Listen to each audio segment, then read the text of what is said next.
Before this video starts, I want to thank everyone who watched the previous Season 1 and Season 2 videos. These videos take a long time to make, so your guys' continued support means the world to me. But before we get into Season 3, let's recap Season 2. So we left this season off meeting some new characters, Craig, Marco, and Ellie. So in Season 2, we were introduced to Craig and his relationship with Joey. Joey being his stepdad since the passing of Craig's mom. And while we're learning all this, we meet Craig's dad, who's a piece of shit who abuses Craig. Once we reach the end of the season, Craig's dad tries to get in contact with Craig, but after his abusive tendencies come back, he drives off in a rage, which ultimately took his life. Marco was initially introduced as Ellie's crush, who was also Ashley's only friend because, yeah. Would you just stop being such a hag already? Paige, you are a hag.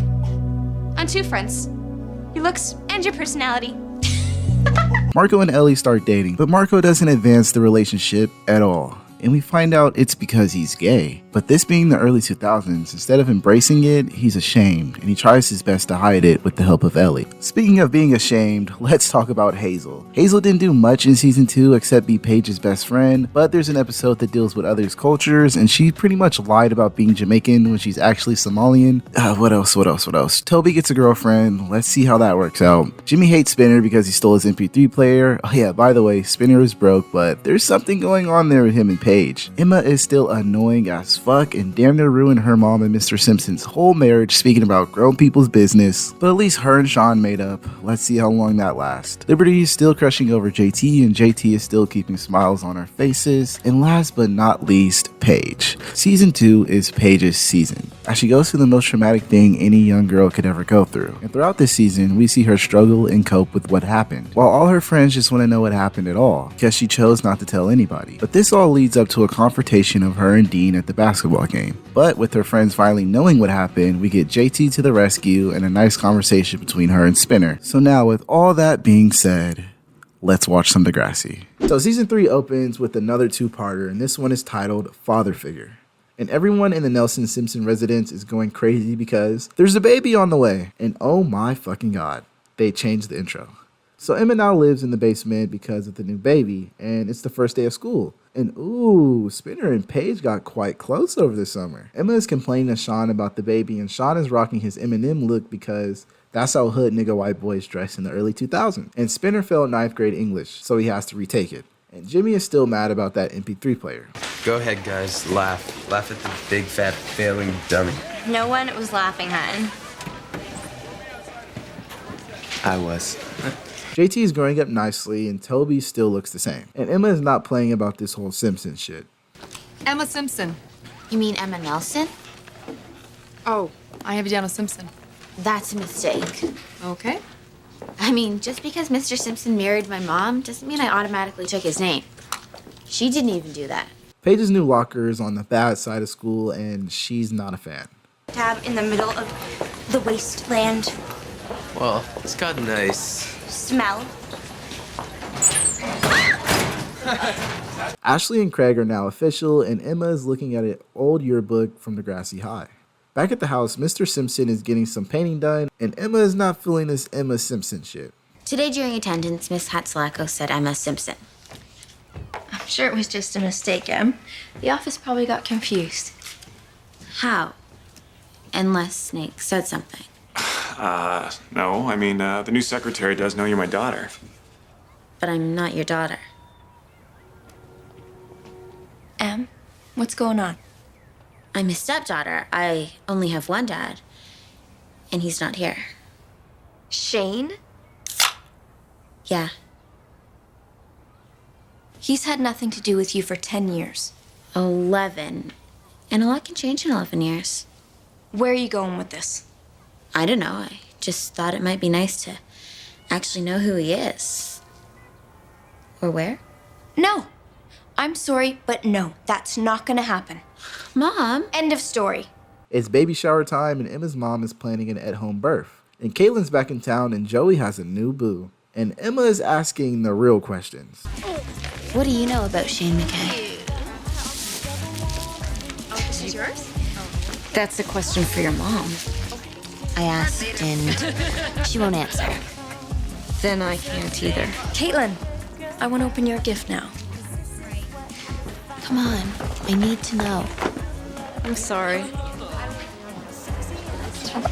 Actually, So this whole Shane McKay thing is killing Emma, and she's trying to find information on him by any means possible, and she ends up finding something. So Spinner wants to do something special for Paige and comes up with the plan to get Hazel to switch lockers with Paige. And Emma is pressing Sean to help her find her birth dad, but Sean is busy. Cool. I know. I barely slept last night, so come on. We can go Whoa, find easy. him. I got grade 10 shop after this. Don't you think that finding my birth dad is a little more important? Emma, why skip? We'll go this weekend. Emma. Fine, whatever. I wouldn't want you to get in trouble. So Spinner is conducting locker checks and trying to convince someone to trade lockers with Paige, and he finally convinces Hazel to trade after he does this. Okay, forget Paige, forget the lanes. I need this because it's the only thing I can give her. Please? Fine, whatever.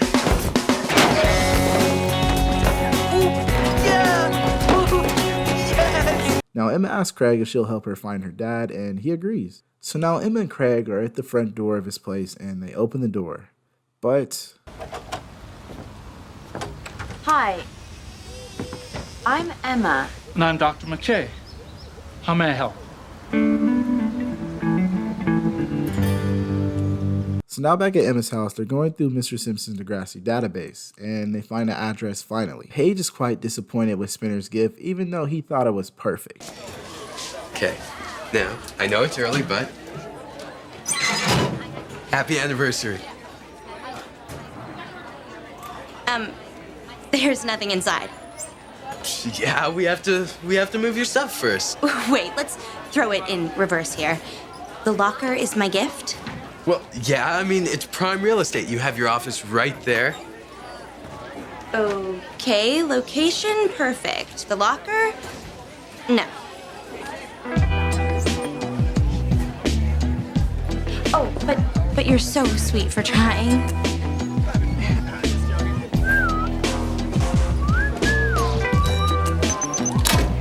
I didn't know you had locker here. Not a locker. The locker. Now that is prime real estate. Yeah? Well, keep dreaming. This is never gonna happen. We'll see. I happen to know a miracle worker. So Emma and Craig are going all over Canada to find Emma's real dad, and they end up at a hospital of some sort. Craig finds the room number for Emma's dad and rushes her to find the room number. Emma finds it, but what she finds is...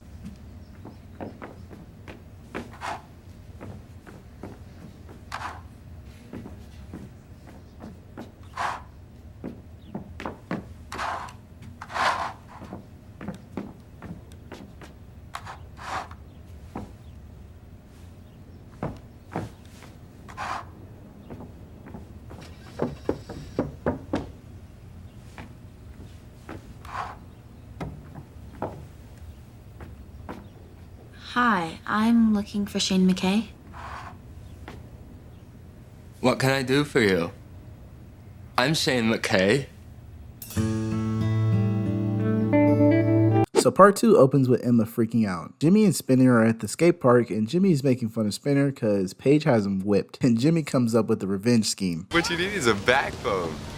Oh, Paige, I'd do anything. Hey, shut up, okay? I'm not like that. You know what? Admit it, and the locker's yours. Okay, I have no backbone. No. See, you're preaching to the converted. You need to tell everybody, publicly. Tomorrow by noon, or no deal. At the hospital, Emma is getting the details from her dad, and turns out he had an accident where he hit his head. You can't surprise him like that. He suffered a traumatic brain injury, so he has certain routines that he needs to stick to, but I think that's enough for today. Okay, Shane? Emma has to go home now, so stand up and say goodbye. No! She's staying! Shane. She can't go! Here. No! Here. No, she can't go! Take your knitting. No! Yes. Calm down. It's okay. She'll be back. Come on. No! Take your knitting. Emma leaves after the big freakout, and Craig tells her to calm down. Not only that, but turns out there's no more trains for them to catch. Sorry, you just missed the last train. No more till morning. Nothing? No. What a great way to start off the school year, guys. Second day of school and like, oh, I know, let's skip. Oh, aren't we cool? You know, it took me over an hour to get here. What am I, a taxi service? Just one question. Stouffville? What on earth is in Stouffville? My dad. Emma's mom is rightfully freaking out after she skipped school, and the conversation is pretty rough. You're not talking to me? Emma, you start talking right now! You lied to me, Mom. I found him. Shane? You found Shane? Right where you left him. In that prison in Stouffville. How could you? I didn't put him there. His parents did. And you didn't stop them? I was 16! Oh! Come on, sit down. Sit down. False alarm. Emma, come on, please. Let's just talk this through rationally. Emma, sit. You don't talk to me like that. You're not my dad. Back at Degrassi, Spinner and Jimmy's bed is on, and Spinner goes through with it. I have no backbone. Excuse me? I have no backbone.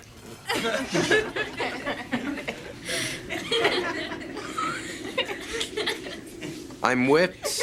I'm totally spineless. My girlfriend completely runs my life, okay? Okay, all right, settle down, settle down. Meanwhile, at the Nelson Simpson residence, Shane shows up at the house.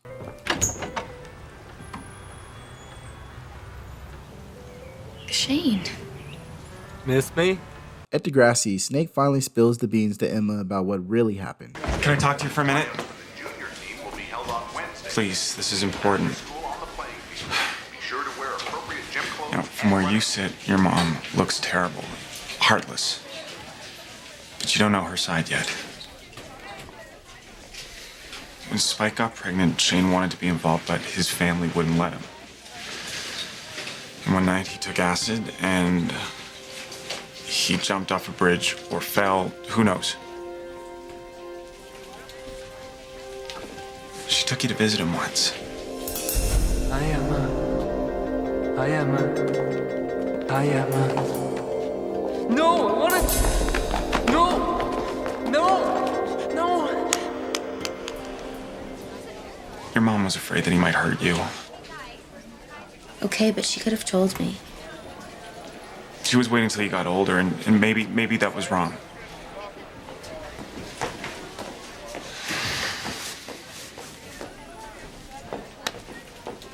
Just call her, okay? And damn, payphones really existed at one point in time. Back at the house, Shane is freaking out that Emma's mom is not only pregnant, but with Snake, and flashes on her. No! No! No!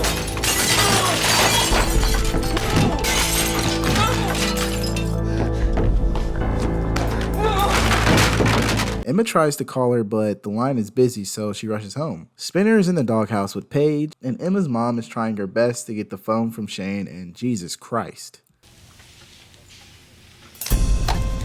You liar!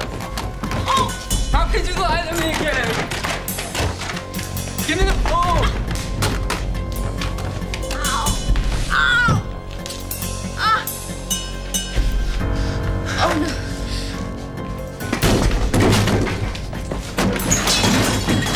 Oh no, the baby's coming. Mom, what's happened? Shane? Emma's mom is going through with her home birth, and Snake shows up.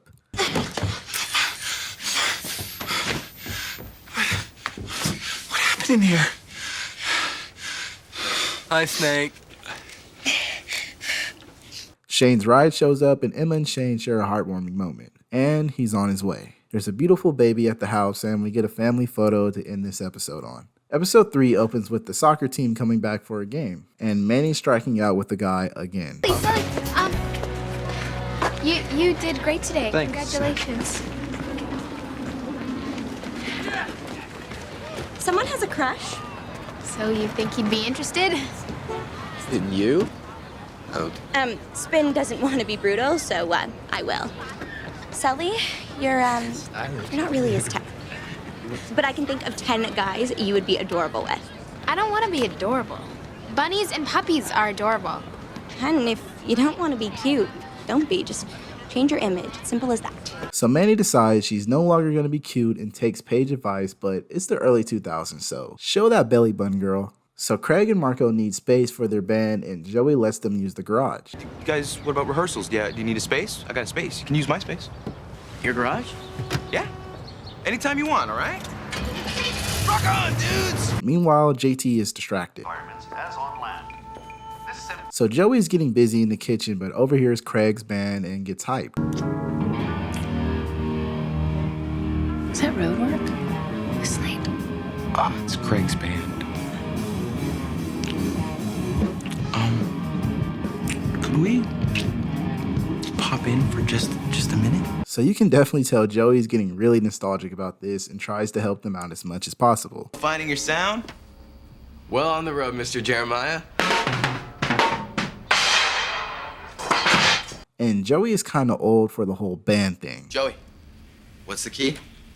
H? I don't know. Just go. Just go. 1, 2, 3. That's it. Everybody wants something, they'll never give up. Everybody wants something, they'll take your money. And Manny is not feeling JT, but Manny needs something with more oomph to spice up her look. And I'm not even going to comment on this. I'd rather let the show do the talking. Boy, you better dig deeper, 'cause I tell you I'm all gamed out. Truth is gonna come hit you hard, and you know what I'm talking about. So just try shaming me one more time. I mean, this whole thing is just weird, man. I've known Manny since I was about 4. Last year was hot older women. This year it's hot younger ones. So what? You're right. So what? So I like her. Big deal. I mean, it's not like she's become a totally different person. Get right this time, or it's back up the line. That's my final word, don't doubt it. Get right this time, 'cause you carry light. You'll be doing without it. Get right this time, or take it outside and don't come until you found it. Get right this time, you're gonna find it. Think about it. Oh. Liberty has some words for Manny. Psst. Manny, are you aware I can see your underpants? Are you aware that I don't care? Maybe some people don't have to see your underpants all day. If some people don't like it, maybe they shouldn't look. You have so little confidence, you have to show your entire body.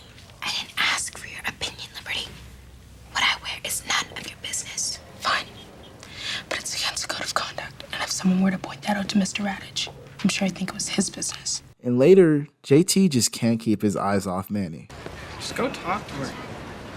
So Liberty isn't a fan of Manny stealing all the JT attention, and JT gets some confidence, but it's way too late.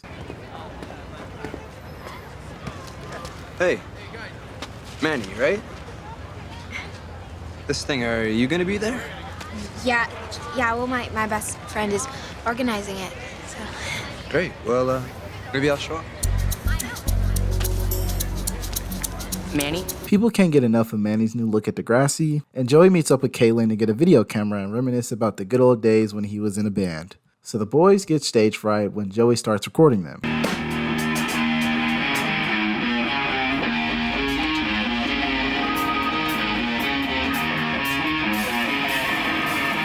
Okay, guys, stop.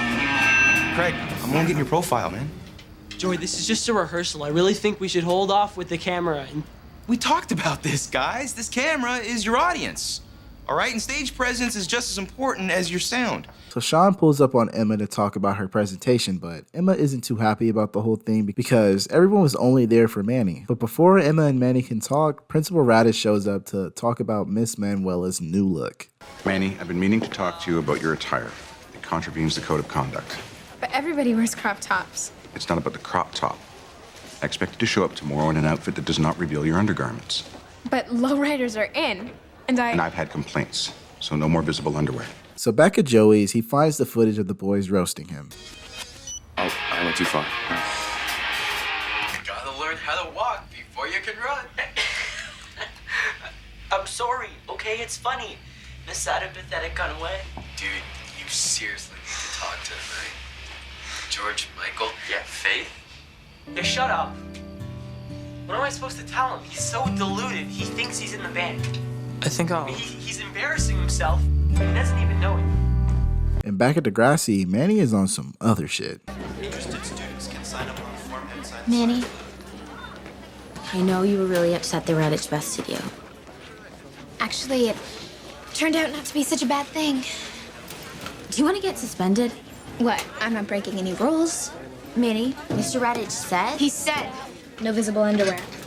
Do you see any underwear? No. That's right. Because I'm not wearing any. So Manny literally breaks the entire science class's neck, and JT comes in to save her.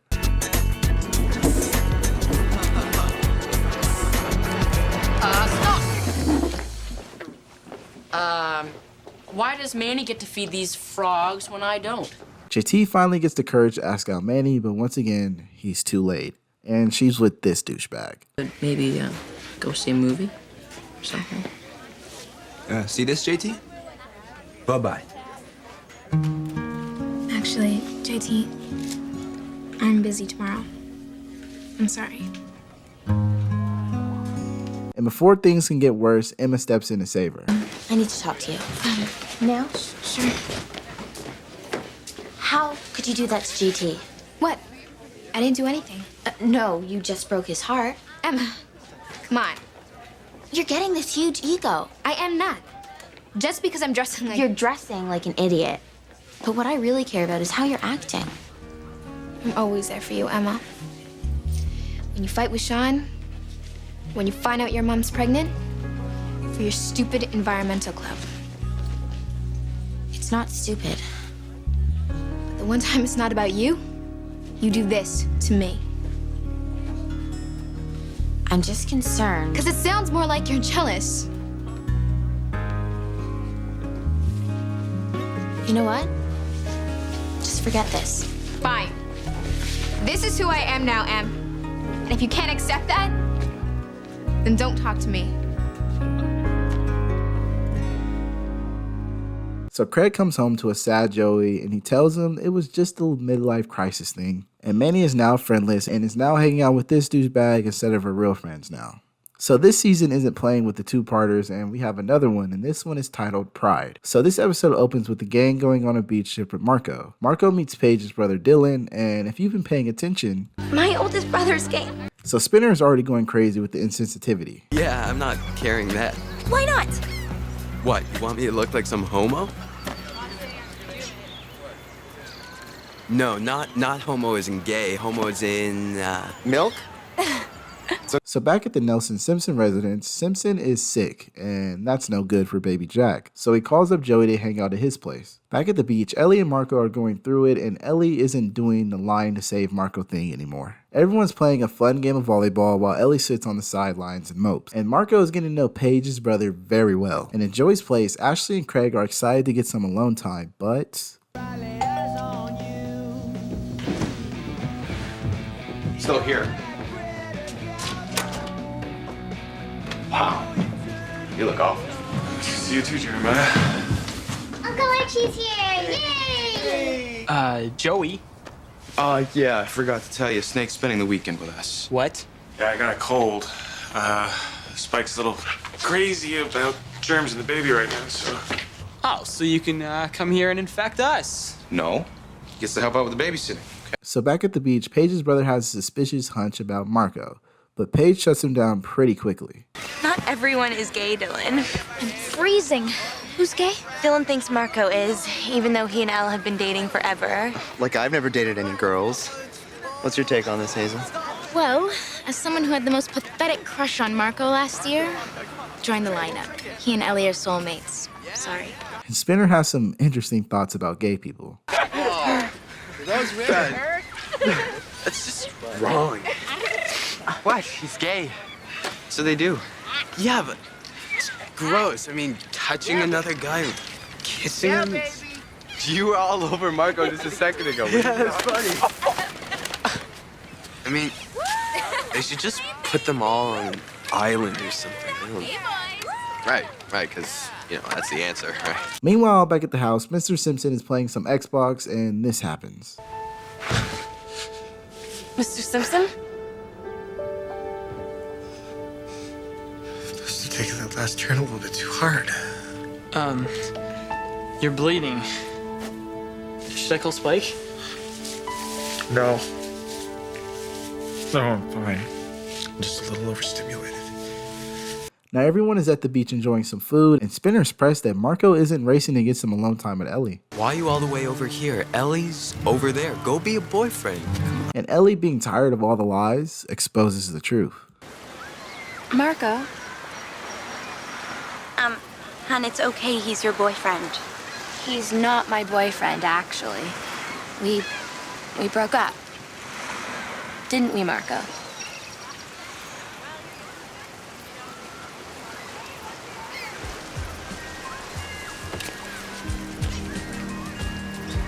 So Paige's brother comes to Marco's aid to talk to him about the breakup. So Marco is trying his best to hide his secret and starts rocking hockey merch, but Spinner is playing detective and starts asking some questions. So, Marco, what do you think of the Anthropov trade to the Redskins? Anthropov? Oh man, I think it's great. I really think that his skating skills, they're really gonna help. What? Redskins are football. You have no idea what you're talking about. And we see that Paige's brother Dylan is quite the badass. Buddy, better not drop anything in front of Homo Chuck.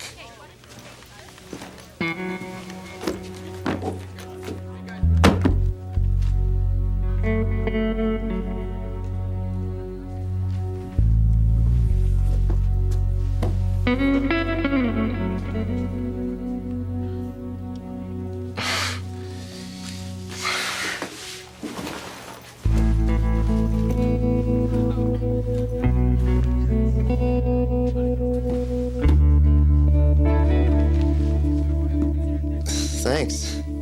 No problem. So Craig confronts Emma about Mr. Simpson's crazy nosebleed, and Spinner's trying to compete with Bruce Wayne with these detective skills. Back in science class, Spinner is begging Marco to get in on this two-man because he will not believe that Marco is gay. You never told me why you and Ellie split. Careful attention Oh. and take detailed notes. It just wasn't I'll working. be coming around if you have any She wouldn't put questions. out. Spin, no. We felt more like brother and sister. Friends. So, why don't we get you a real girlfriend? Who? Everyone's paired up. Not Hazel.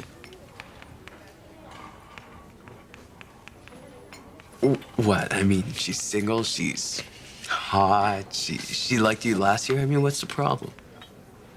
Nothing. Cool. Hazel, great. Great. I'll set it up for tonight. So Emma confronts Mr. Simpson about his growing sickness, and he lashes out at her, pretty much proving her right. Emma, would you stop thinking the worst? You know, I'm overtired, I'm overworked, and I've got a cold, so what? That's all it is. Okay? Hey, I'm sorry. The two-man is going good. Okay, I see you, Marco. But as soon as Hazel asks him out on the date, he gets put off by it. And Ellie walks in and Marco freezes. But after seeing Ellie, Marco can't do this anymore and just rushes out. Meanwhile, Mr. Simpson is finally getting a checkup, and turns out Mr. Simpson might have cancer. And Spinner confronts Marco. What are you doing? Leave me alone, Spin. You just walked out on your date with Hazel. I mean it, Spin, please, back off. What's going on? What did you understand? What, that you're a psycho? You just walked out on a date with one of Degrassi's coolest girls for your mom's pasta sauce? It doesn't make sense. Yes, it does. Oh, yeah? Then stop crying and explain it to me, because obviously I'm a moron and don't get it. Because, Spin. Because what? Because I'm gay.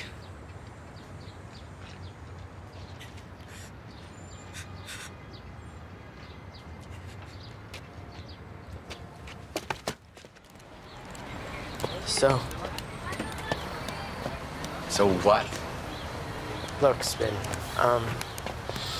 you didn't tell anybody, did you? Tell anyone what? What I said yesterday? At the cafe. Man, after the date with Hazel, you know what I'm talking about. Dude, I can't read your mind, so just say it.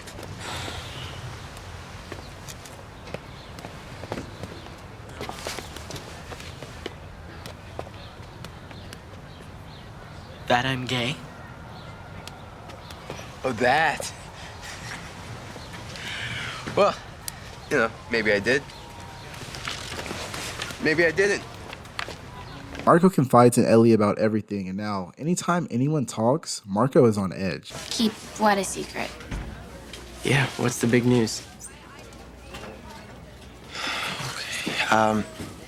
Paige turns 16 in a few weeks, and Spin's planning a surprise party. Yeah, meaning you two can tell no one.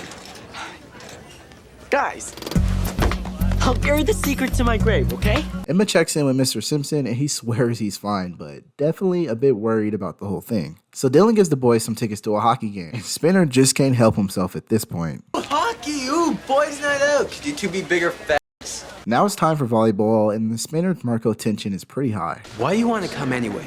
It's hockey, not ballet. Dylan invited me. Yeah, and that's the only reason you want to go. Your big gay crush. So there's a mock auction at Degrassi, and Simpson is trying to get Mandy more cells. Watch this. Degrassi? Degrassi! I issue you a challenge. Raise $250 by this time tomorrow, and I'll shave my head right here in the foyer.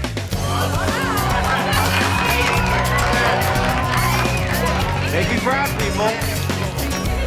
And Spinner is going crazy with the allegations and does this. And it's true. He told me himself. Marco's gay? Yeah. And if you don't back off, I may start to think you are too. So what are you gonna write next? Something about me being black?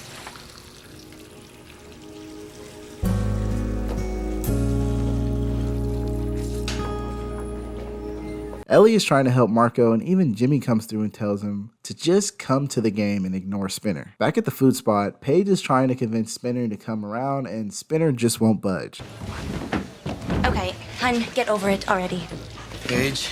I've been there with Dylan, and it's hard, I know. Yeah, but Dylan's your brother. You had to deal. And you have to deal with Marco. No, actually, I don't. And Simpson is trying to laugh the cancer away. Marco on the way to arena gets off at the wrong spot and walks by a gay bar, but gets caught up by some losers outside of it. What, are you lost? Huh? No, actually, I'm just meeting some friends for a hockey game. Boys' night out in Boys Town, huh? Huh? Huh? Yeah. Actually, I think I can find it, thanks. Look, I don't care what you want, faggot. Do you know what I want? Ha!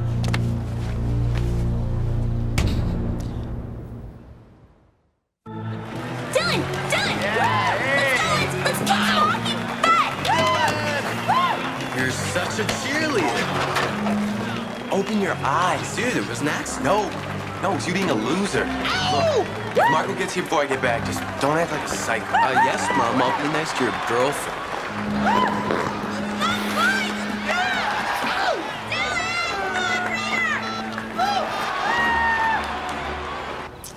You are pretty, aren't you? Yes. Almost girl pretty. Oh, I think that's his boyfriend. What I think. Answer it. Answer it. Come on. Answer it. Guys, help me. I'm in the box. Marco.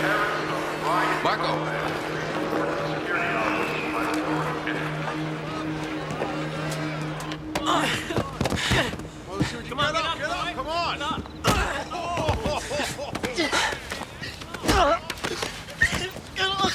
Come on. Stop.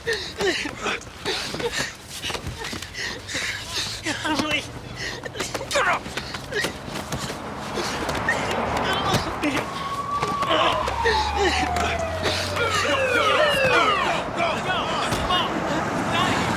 Hold it! Stay right there! You'll be all right. You'll be all right, okay? Don't move. You'll be okay. Don't move. Just stay. You'll be fine. You'll be fine. So Jimmy rushes to save him, but it may be too late. I'm a friend. Don't worry, your friend's gonna be just fine, all right? We'll get the creeps that did this to him. It's okay. It's okay. It's all right. You're gonna be okay. You're gonna be just fine. It's all right. I'm here and I'm not going anywhere, okay? You're all right. You're gonna be okay.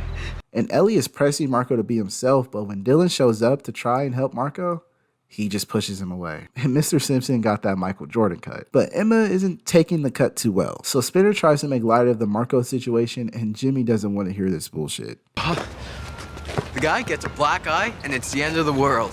Oh my pretty little face. Hey.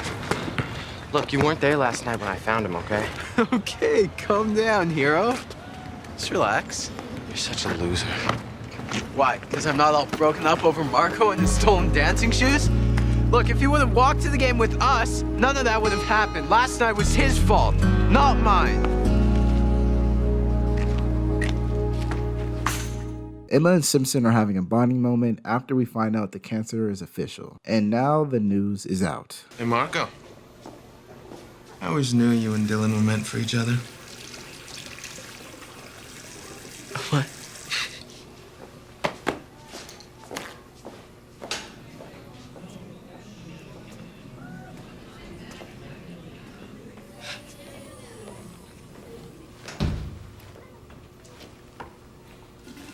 No, huh? You didn't tell anybody my secret, did you, Spin?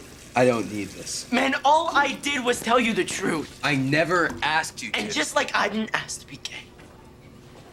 Or you didn't ask to like Paige, or Craig didn't ask to like Ash. It's not the same. No. You get it easy. Then stop being gay. All right, Spin, I'm just gonna go do that. Well, why not? It's not like you've actually done anything yet. Not that I need to know. Spin. And nobody else needs to know either. I mean, you can try dating Hazel, for real. Why not? Even strangers know, Spin. And last night wasn't about my shoes. Those guys, they knew. And they bashed me because they hate it. Just like you do. Dude, that's brutal, but you can't compare me to those guys. Really? Why not?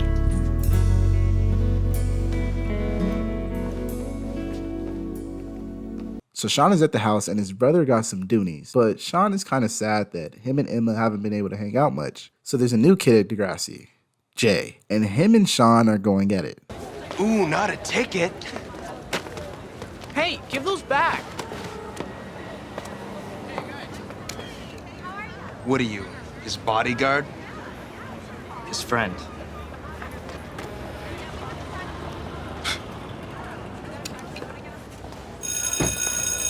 Meanwhile, Mr. Simpson is tripping on Sean because he got a bad grade. Sean is trying to set up a date with Emma. In the hallway, Sean catches Jay and his friends robbing the vending machine, but he doesn't say anything. Sean and Emma can't hang out again, and Toby and JT's relationship is starting to strain. Now we're in auto shop, and Sean and Jay are having a staring contest. Back in math class, Principal Radish calls out Sean to ask about the vending machine incident. Vending machine near your locker. Did you see anything?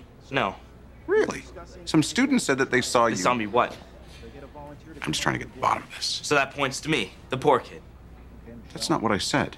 Then what are you saying? Watch your tone. Sean, I'm just trying to get to the bottom of this. Well, I'm not at the bottom of it. The way you're acting, I'm beginning to think that maybe you are. I'm watching you, Mr. Cameron. So Sean confronts Jay about the vending machine issue and a huge fight breaks out. And damn, this nigga Sean got hands, okay?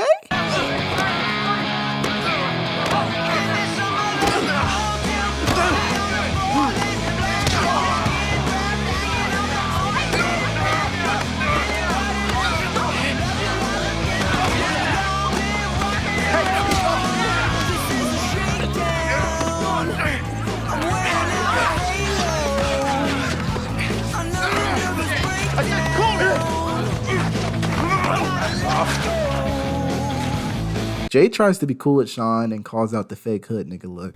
Look at you. All Eminem on the outside. Big scared baby on the inside. And JT has a wet dream about Liberty. So Sean takes Jay on his proposition and starts hanging out with the bad kids crowd. So Toby tries to hang out with the cool kids crowd and they're not fucking with Toby. So Toby exposes JT. Well, I know something everyone here might care about. Toby. The nocturnal emission, better known as the wet dream. I've had them. Spinner's had them. Even, Mr. Radich has had them. Okay, I so did not need that mental image. No who else has had them? Hey guys, let's get back to the cards. JT York. Okay, is there a point to this? Oh, there's a point. Right there.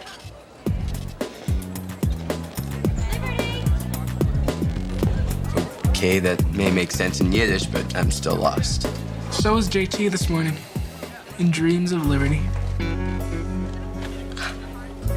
Gross. Can we change topics? No way, this is such juicy gossip. Oh, pardon the pun. So Sean is conflicted with his new friends or Emma's environmental program, and he ends up going with Emma. But Sean's feeling like JT earlier and starts making out with her.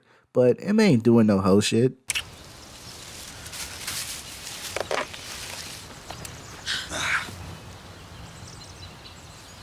Lot of garbage. Emma? Anybody could walk by. Who cares? I do.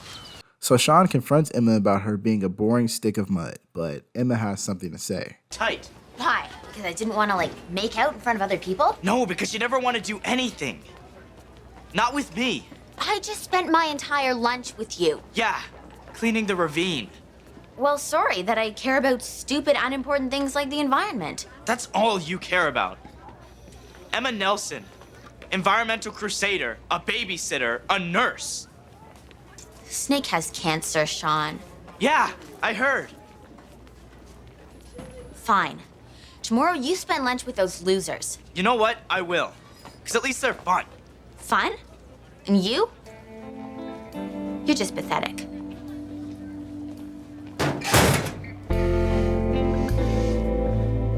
Back in Auto Shop, Jay has a scheme to get the cash to fix up his car, and it involves stealing Mr. Simpson's new laptop, and Sean goes through with it. So Emma is trying to talk to Sean, but Sean is over it and doesn't even want to hear her out. Meanwhile, JT and Toby are going through it, and Toby is sad that he can't join in on lunch with JT and his new friends. And Emma has a hunch on who stole Simpson's laptop. So episode 7 opens with Craig and Ashley. Whoa, Craig, slow your roll down there, partner. So Craig can't say I love you to Ashley, and she storms out on him. And Paige and Spinner are going strong, but Craig has some questions for Spinner. Spinner, when you and Paige are like in the moment, does she stop you, or? Dude, what do you want, video? Thanks, but no, more like help. Okay, well, I don't know what to do. It's okay, Craig. Looks like somebody here hasn't made it past third base himself. Like you know anything about getting the home plate. You're too busy checking out the bat boy. We see Simpson's not feeling well today, but he doesn't want to skip school, and Emma's mom is worried. So Liberty is selling roses, and Craig tries to be more romantic and gets her a ton of roses, but Ashley isn't too impressed. Meanwhile, Manny's new boyfriend is a dickhead, as expected, and treats her terrible. So Ashley isn't feeling Craig's demeanor towards the relationship and thinks he doesn't really love her. So Craig gets some advice from Marco, and he tells him he needs to suck it up and just tell her he loves her already. So Craig, being the romantic he is, sets up something for her in the gym. No laughing, okay?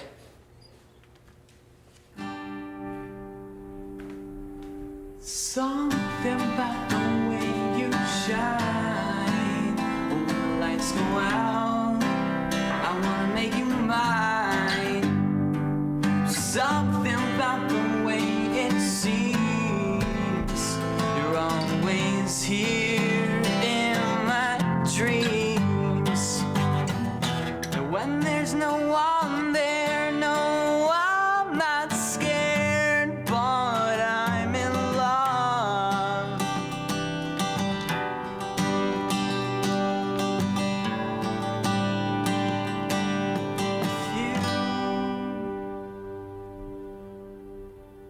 So after Craig's song, he wins over Ashley and she's ready. Do you want to stay over? What? Tonight, after everybody leaves. Us, some music, my bed. Are you serious? Completely. In the Nelson Simpson house, Archie isn't looking too hot and everything seems to annoy him. Joey comes through to try and cheer him up with some bowling, but he declines. But after some convincing from Spike, he goes through with it. But when he shows up, he gets a visit from an unexpected guest. Paige's party is on go and everyone's having a good time. Everyone except Manny. So the visitor is Wheels from Degrassi High. And turns out he accidentally killed a kid back in high school. And he can relate to Simpson. So Craig should have kept his big mouth shut and Ashley freaks out at Craig. It's just Spin being an idiot. We haven't even had sex yet and you're going around bragging. Well, I told one friend. That's not exactly going around. I thought this meant something to you. What are you talking about? This was supposed to be a private thing between us. Well, I only told Spinner because I was happy. I bet you were. You conned me into thinking that I wanted to have sex with you, and now... Wait, I conned you into it? With that stupid lie of a song. That wasn't a lie? Wrong. You don't know how to say it, Craig, because you don't really love me.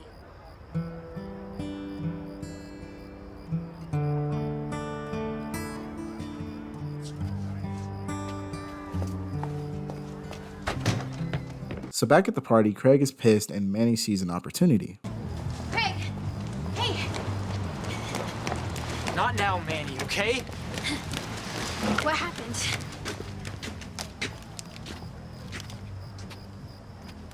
I messed up. Again. And again. And again. I'm sure you didn't. Tell Ashley that. You know that song you sang today? You heard that? It was amazing. And if it was for me, I'd be happy for months. Forever. So Mr. Simpson is back to being normal, and Craig takes Manny back to the garage. This is super cool. It's like a video or something. It's not bad. You wrote this song right here.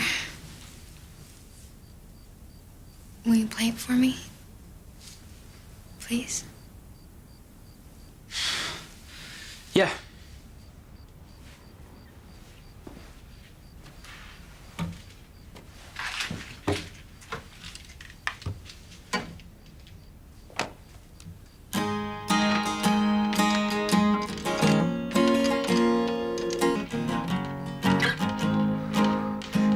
Craig, you're the best. And what? And if Ash doesn't see that, then she doesn't deserve you.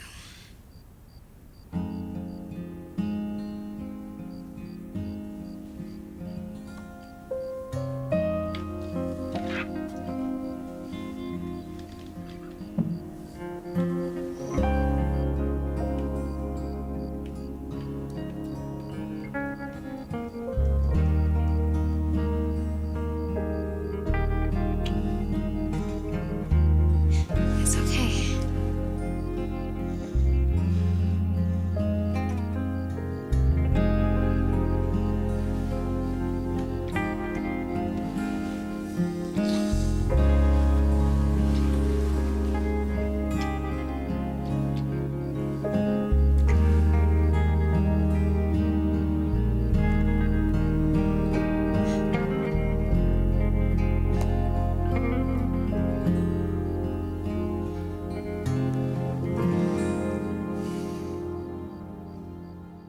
So back at Degrassi, Craig is ignoring Manny and Ashley wants to talk. Manny, can I talk to Craig for a minute?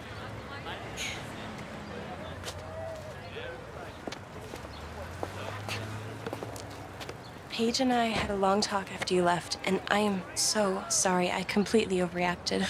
Ashley. Look, I know what you meant about this not being easy. If you'd be willing to give me one more chance. You want me back? More than anything. Thank you so much. I love you.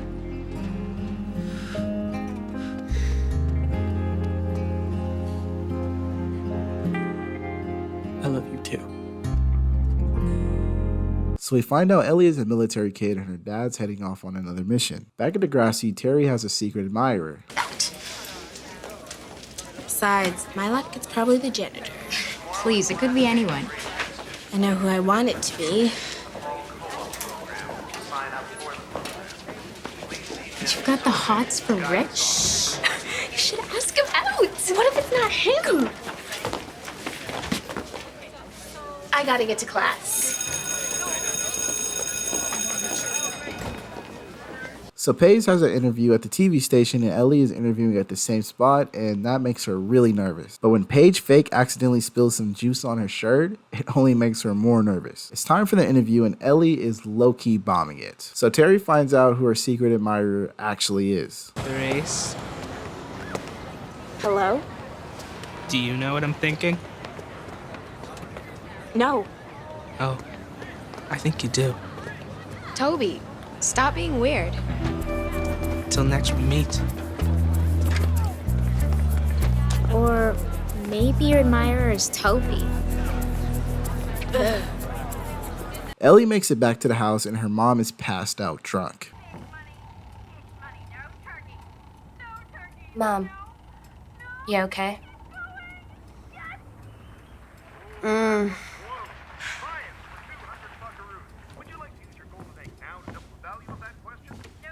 Brought us some dinner like you asked.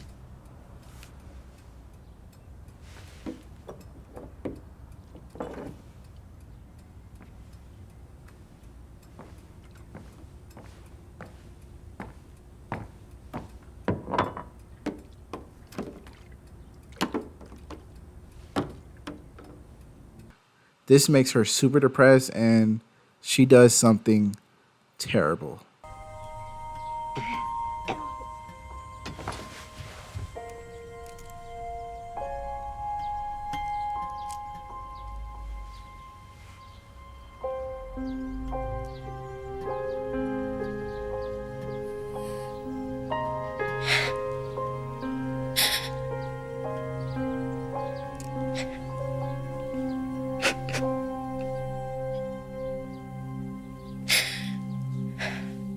The results are in, and Ellie got the position, and Toby can't flirt to save his life. There's a certain ring to it. I can't believe Hazel told you. But I have to know. I'm gonna be your future sister-in-law. Come on, Sarah. It's cute. It's awkward and Strangely disappointing. just a bit. Toby, are you following me? I don't know. Am I? And Ellie finally gets the job, and we get this montage of Ellie's new life, being a news reporter and having to deal with her issues at home, and how she copes with it.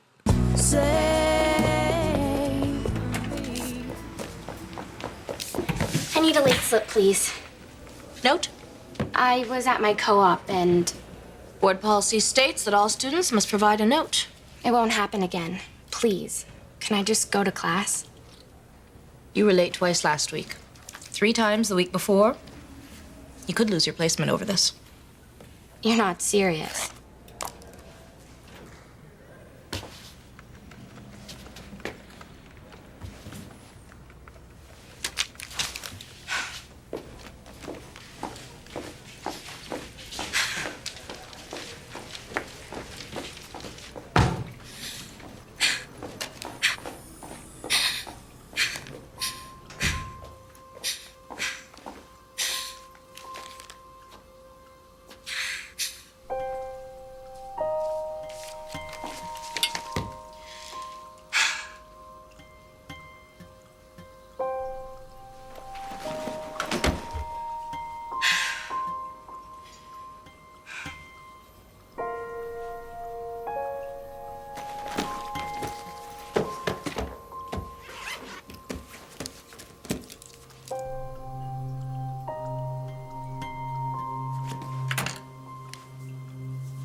Let me guess, your latest expose, the hygiene of Degrassi's bathrooms.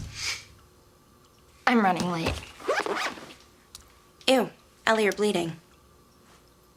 Oh, yeah, I hit my arm on the thing. So Paige catches up with Ellie after she saw what happened. And Paige just doesn't understand why she would do that. So apparently Toby was just doing some science project and didn't have the hots for Terry, and that makes her really happy. So Terry finds out Rick is her secret admirer, and this is the start of a beautiful relationship. And to end the episode off, Ellie has a conversation with the guidance counselor and reveals her problems to her. So episode 9 opens with Sean having a hickey on his neck, and Chris, the new kid, is bad-mouthing Sean. I loved it. It was all about betrayal, loyalty, power, jealousy. Heavy themes. Yeah. I'm glad to see you got something out of the play. Well, unlike my man Some Shady over there, I actually read it. So Ashley's going on a trip with Ellie, and she's going to be gone for a while, and Manny wants to have a word with Craig. Craig. Hey.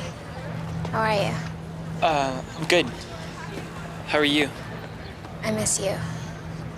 There's really not much to miss, Manny. I mean, we only hooked up once. There's a rave tonight. Sound Slam. I thought you might wanna. Just come. No strings, okay? So Jimmy invites Marco over to help to study for his test, but Spinner can't get over Marco's gayosity. So Chris gets Emma's attention just for her to tell him she liked what he had to say in class. And Manny catches on quite quickly. Oh, Chris Shot, I do declare I'm in love with you. Hey, you know what? I could have sworn I read someone's name on here. Would you look at that? DJ Jacob Sharp. Jacob Sharp. Chris's cousin. And I hear he always lets Chris spin a set. So Emma has a thing for Chris, and Emma doesn't think she has a shot. I have no chance with Chris. It's like he's on a different planet or something. A cool planet. I'm on planet White Dork. So at Jimmy's spot, the guys are studying and they put on a dirty TV show. The wonders of satellite. Whoa. Didn't know you could fit that many people on the pool table. Now at the big party, Emma decides to shoot her shot. Craig is at the house watching a movie with Joey. But he has something on his mind and decides to go to Jimmy's. Now at Jimmy's house, the boys are watching the movie, but Marco is making Spinner really nervous. Okay, so just relax.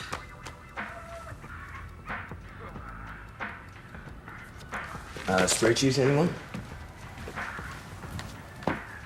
Gentlemen, you're looking at the future, Mrs. Jimmy Brooks. What? Herman, she's completely fake. Okay, now look at him right over there. He's very real. Spin, are you okay? I think he's choking. Man, okay, I'll help you. Come here. Okay, hold still. Look, I know the Heimlich spinner. I learned it in first aid. What are you? Hold still. Just hold still. Come here. Okay, I gotcha. Okay.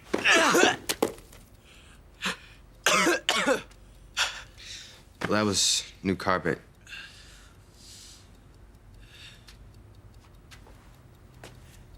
So now at the rave, Chris is now DJing and invites Emma to the stage. She freaks out after she actually turns the power off and oh. Miranda, this is Emma, my friend. Emma, this is Miranda, my girlfriend. So Manny gives Emma some terrible advice. What? Look! I didn't know he had a girlfriend. Me neither, so can we please go? It doesn't look like they're gonna last long, so here's your chance. You wait for the fight to end. Chris is hurt and he needs a shoulder to cry on. There you are. Okay, that's totally evil. It may be evil, but it's effective. I can't do that, it's not right. Yes, it is, and yes, you can.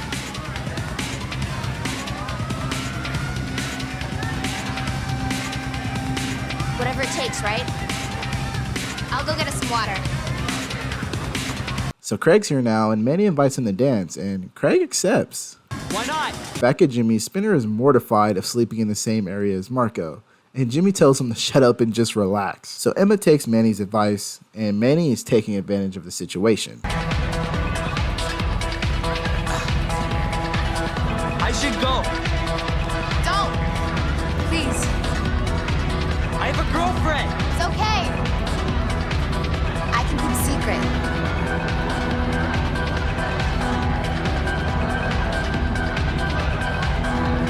So Marco's hand accidentally touches Spinner and Spinner gets carried away.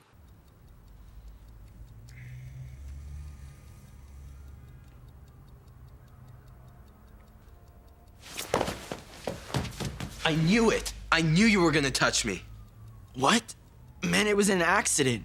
Oh yeah? And what about before when you chased me around and tried... I was trying to save you from choking. It's called the Heimlich. No, it's called you trying to get a cheap feel. Dude, admit it. You have a man crush.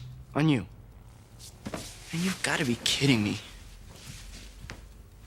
I mean, your hair? It's so last year, buddy. Your shoes, they never match anything and they smell. And to tell you the truth, you're not even that cute. Meanwhile, at the party, Emma takes a cab home just to find this.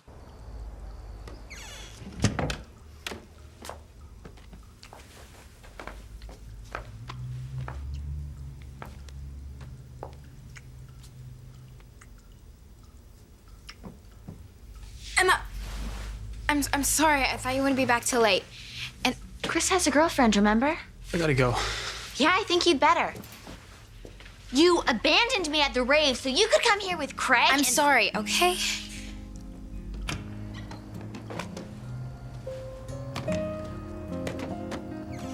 Emma, I said I was sorry, okay? Quiet, you'll wake up my parents.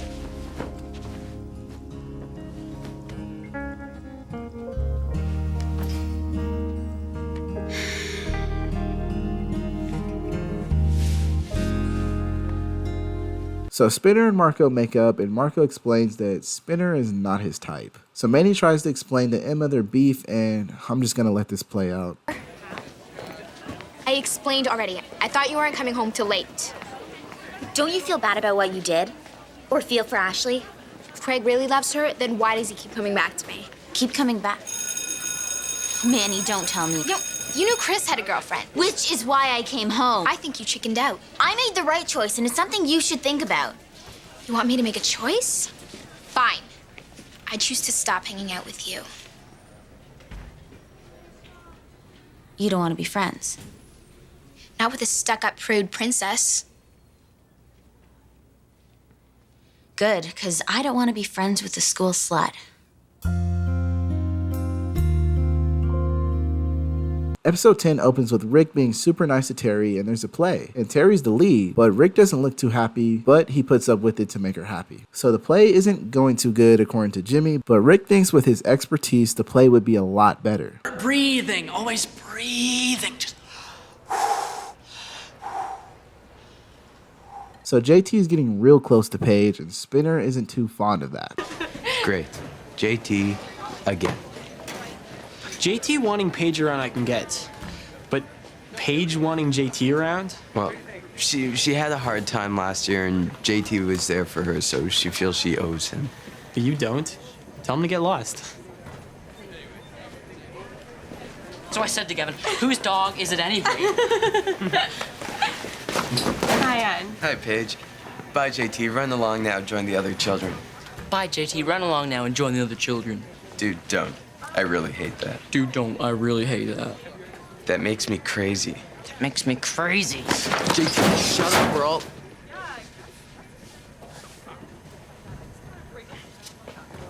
Not do anything.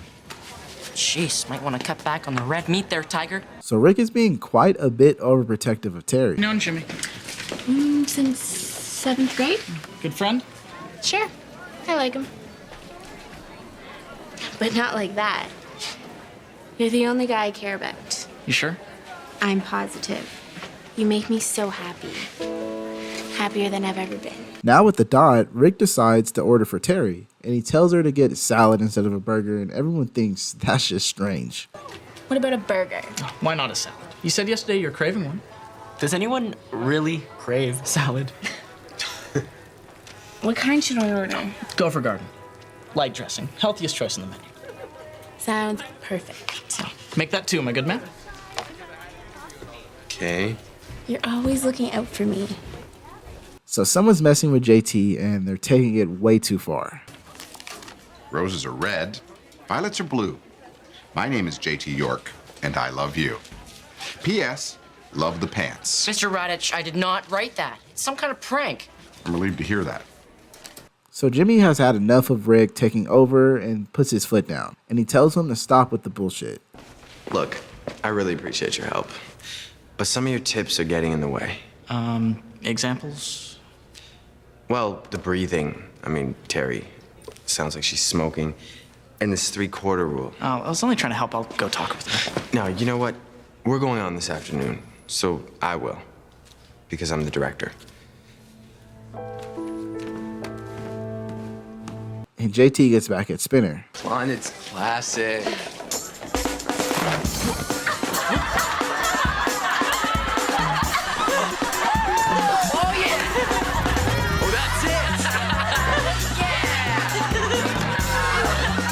Rick is getting quite upset about this whole thing, and it's playtime. And she takes Rick's advice instead of Jimmy's, and everyone's laughing at her. Mama is here, Ray. Mama will always be here. I am your rock. In your shelter, in the storm.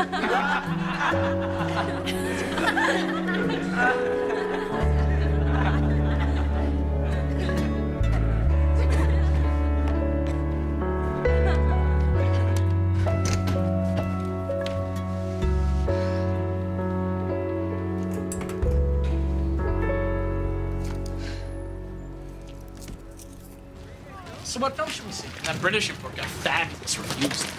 Are we gonna talk about it? About what? About what happened in theater class. What's there to talk about? I look like an idiot because of you. Excuse me. Everyone was laughing. Should have listened to Jimmy. Let me make one thing clear. I don't like that tone of voice. It makes me feel stupid, all right? Okay, sorry. Rick, let go. Please.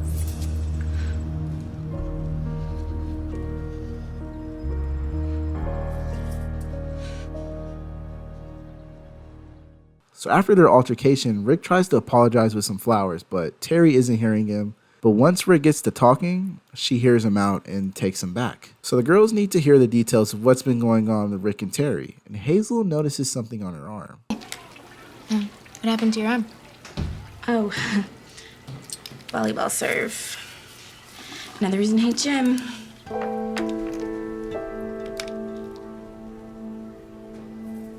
So Spinner calls it quits on the pranking, but Craig sneaks something in his locker. Lovely today. Thank you. Did you just... No, that wasn't me. I don't know where that's coming from. JT, that's gross. It's not me. It's not. That's disgusting. But it's not me.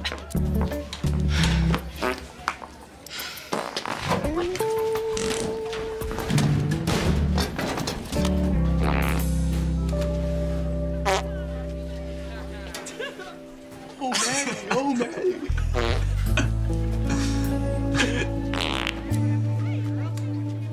So Rick is being overprotective again, and this happened. Hey, Rick. Do we have anything after school? Paige invited me and Hazel over for a girls' night thing. So I can't come? Well, it's sort of just for girls. I understand what girls' night means, Terry. I just don't see why you need one. Is it so you can talk about me? What? No. So you can pick up guys? No. Then why can't I come? Explain it to me, because it doesn't make sense. Rick, you're being crazy. Don't ever call me that. Ever.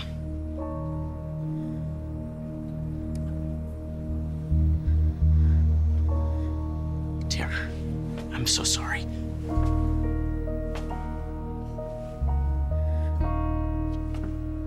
Now we're at the dot, and the prank war is still going on.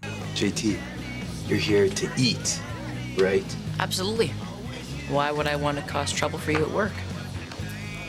And Hazel starts picking up on signs. So, things sound pretty amazing with you and Rick. No problems at all? Nope. Why? You never fight. Sometimes. Only when I hurt his feelings. He's so sensitive.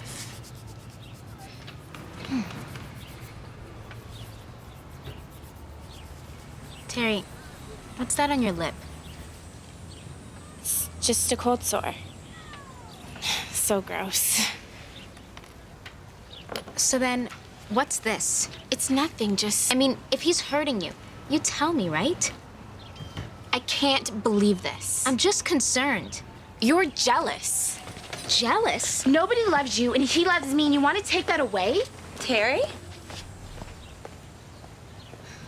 So JT is pressing Spinner at his job, and his boss notices and gets him in some major trouble. Take it back.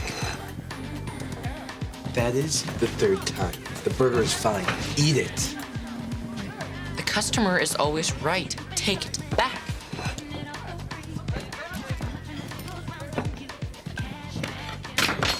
Oopsie daisy, spoon fell. Be a good boy. Get me a clean one. JT, run along home before I get mad. JT, run along home before I get mad.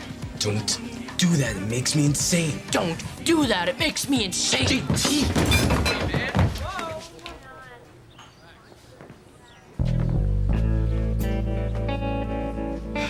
Gavin, in my office now.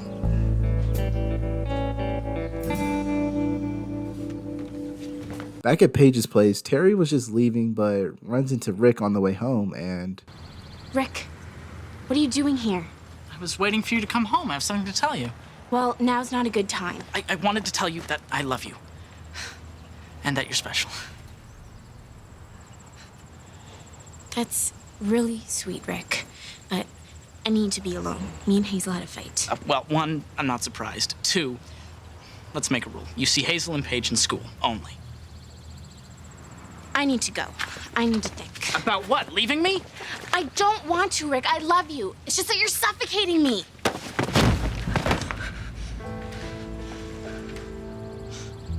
I'm sorry, Terry. That was... That was the last time you ever touched me.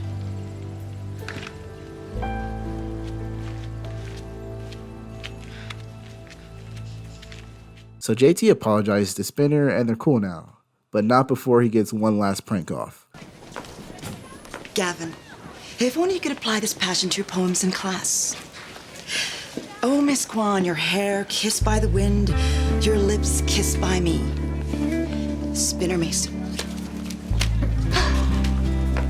Let me see that.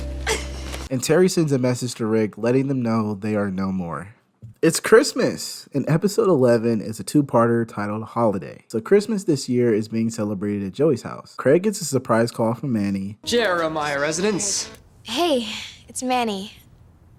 Is this a bad time? Sorta. Right. She's there. Well, I just wanted to say I miss you. A lot. Spinner, we'll talk about exchanging gifts tomorrow. Bye.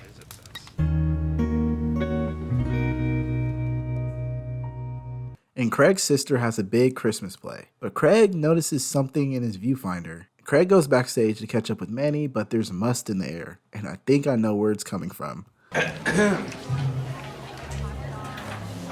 I should get back to my class.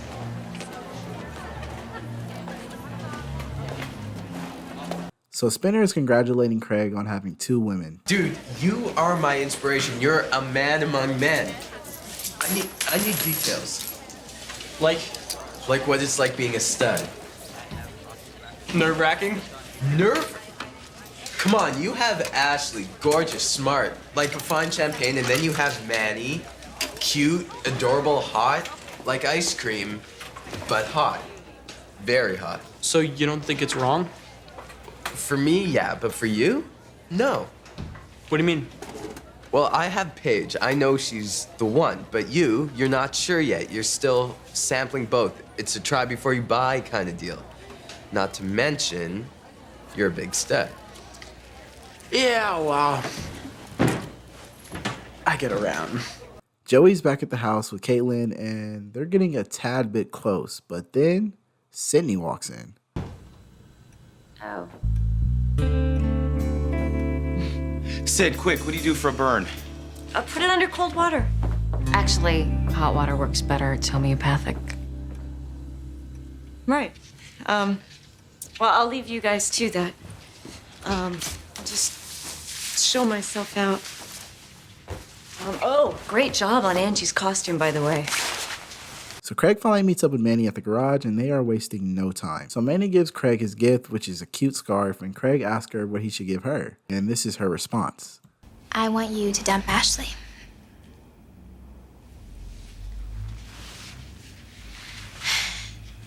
It's time, you know, and I've been patient. But I can't... I can't make that choice. I think you just did.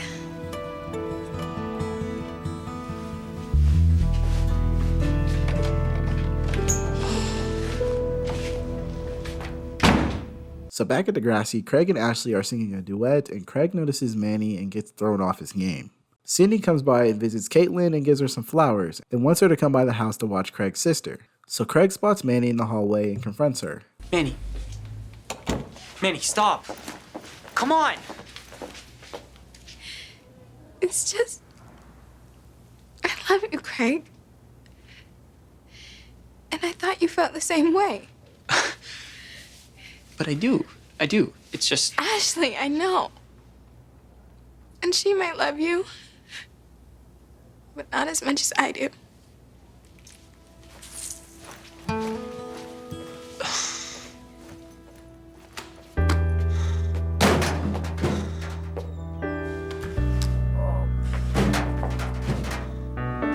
So Craig goes home and spots Caitlin and asks him questions. Over at Ashley's.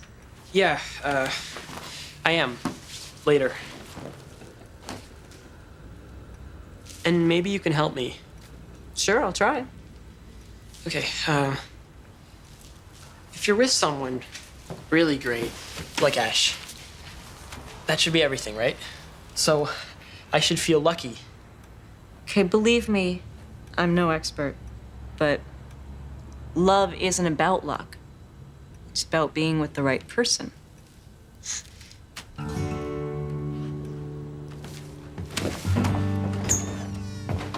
Hope I helped. Craig takes these words of wisdom to the ice skating rink to catch Manny, and he makes his decision. I made a huge mistake. You're the one for me. Okay, look, not Ashley, and I'm gonna tell her that. Okay, it's you. It's always been you.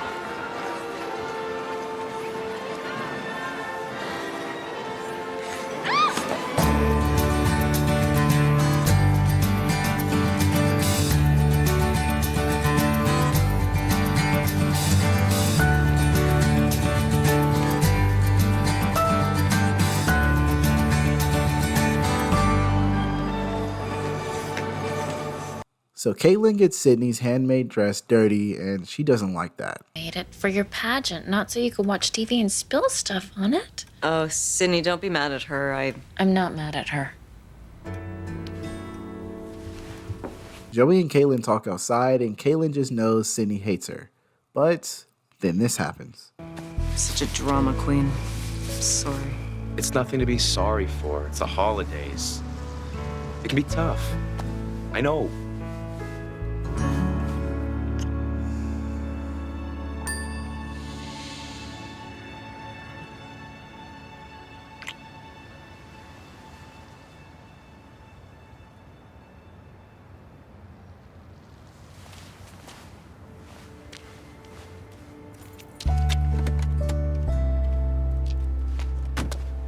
Craig goes over to Ashley's, and he has some concerning news, but Ashley has Craig's gift. Finally here. Yeah. Is everything okay? Actually, I wanted to talk to you about something. Okay, but first, I know it looks a bit beaten up, but open it. Come on.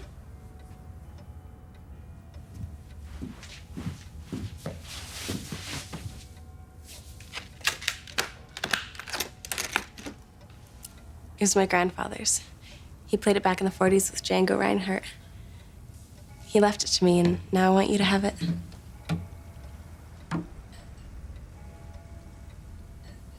This is incredible. Well, it's because you're incredible, and you've had such a hard year, and you deserve it. So, you want to talk? Just... I love you. So Manny catches Craig with Ashley, and she's had enough. Craig.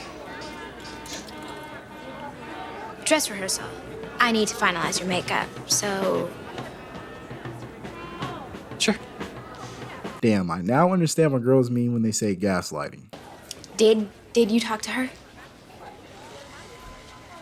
Okay, you know what? I'm gonna go talk to her. No, please. I broke up with her. Okay, like I said I would. I haven't told her about you and me yet. Okay, why not? Well, because we still have to perform tomorrow. You know, let her hate me when it doesn't matter anymore. Look, I promise. Okay, next term this will all be sorted out.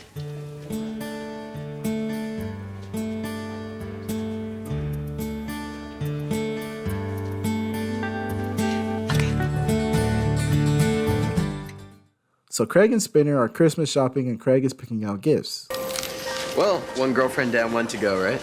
Kaylin catches up with Spike, Emma's mom, to tell her about what happened at Joey's house. You and Joey were kissing? What about Sydney? I know. I mean, he's dating a woman that irons her sheets. Yeah, that's not right. Do you still have feelings for Joey? That's crazy, right? And they ruined Baby Jack's Christmas photo. So Kaylin takes up Spike's advice and now is writing all her thoughts in a letter. But she mistakenly leaves it in Joey's letterbox right in the middle of his living room. And she tries breaking into Joey's house. So Caitlin and Sydney are still at odds. And Craig is busy playing on his new guitar. So Ashley starts snooping around and finds gifts, and she discovers the new bracelet. And Sydney presses Caitlin. Don't think it's here, Caitlin. That's so weird. Because you know what's really weird, Caitlin, is walking into this house and seeing you suspended from the kitchen window. I told you. A lie. I'm not stupid, okay? I know you still have feelings for Joe, and I get it. He's amazing. Sydney. But here's what I also know. Joe and this family, they need me. Not some charming, klutzy, fun and games blast from the past. Me. Sydney, I can't find it. I'll be right up.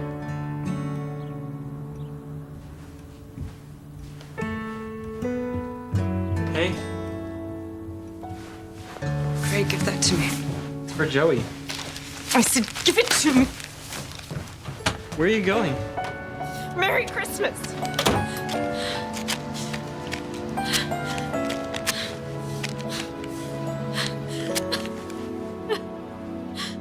So the kids get Mr. Simpson a Christmas gift. Joey visits Caitlin at her job to talk about their dashing kiss, and turns out Caitlin is leaving Toronto. And before she leaves, Joey just wants to make sure everything is cool between them. So Craig gives Manny her Christmas gift, and it's a scarf. But not only that,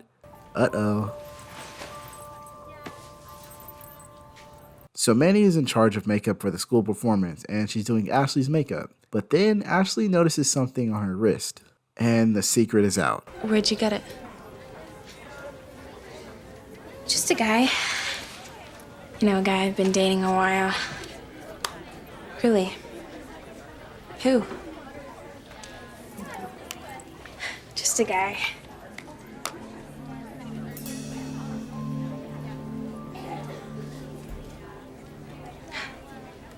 Was it Craig?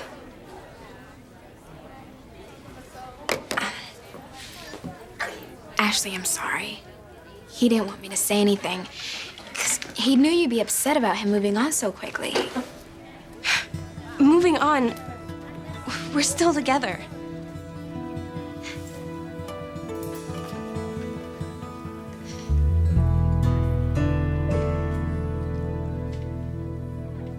So it's now time for the winter performance, and Ashley and Craig are up.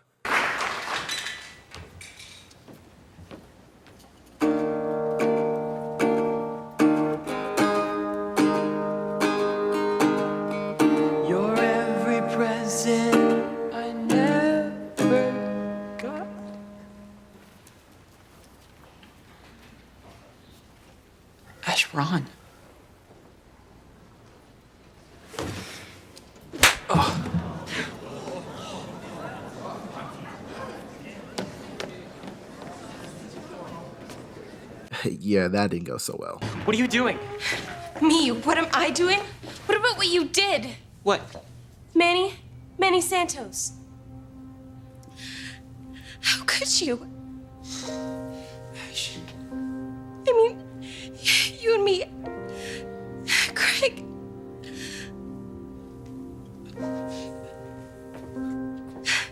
Keep your hands off me.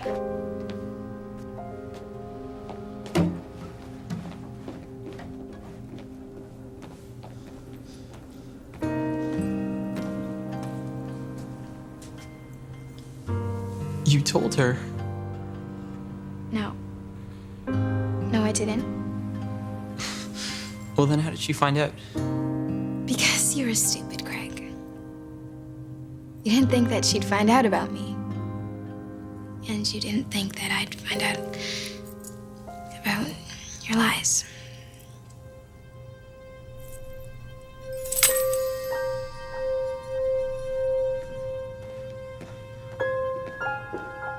After that intense drama, Jeremiah has some words of advice for his son. I don't want to lecture you. I just want to know what's happening. I cheated on Ashley. Oh, Craig, I thought you got... Joey, stop. Stop. I know. And now the other girl hates my guts too. So, Merry Christmas.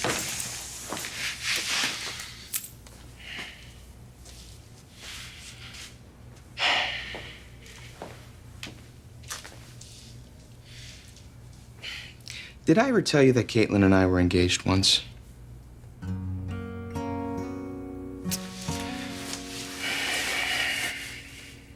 Thought I had it all.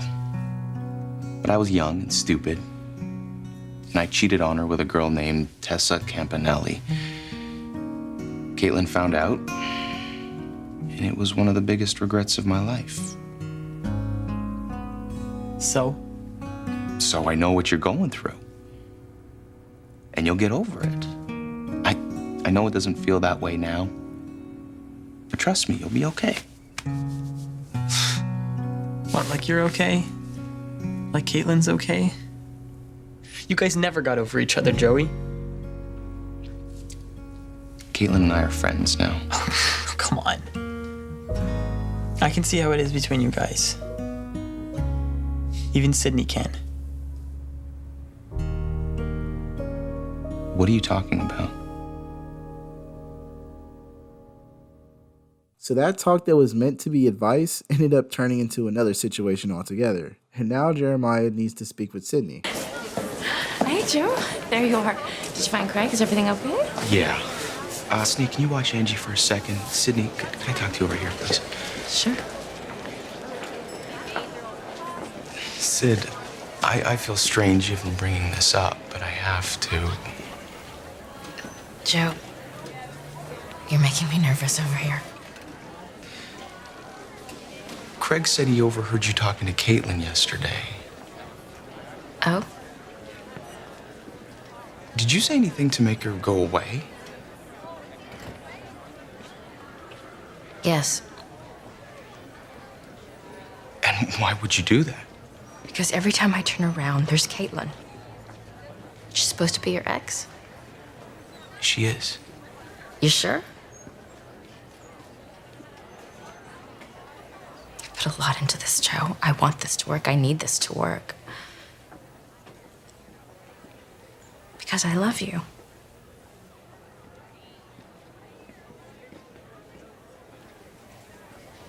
But you don't feel the same.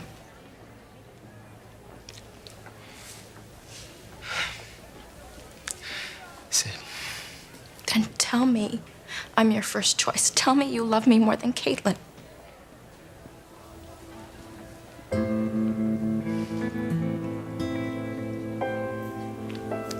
Right. That's what I thought.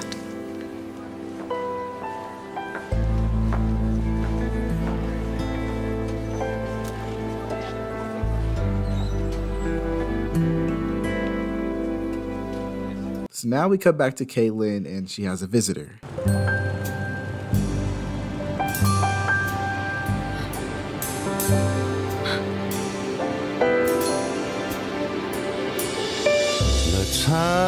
have ourselves a Christmas.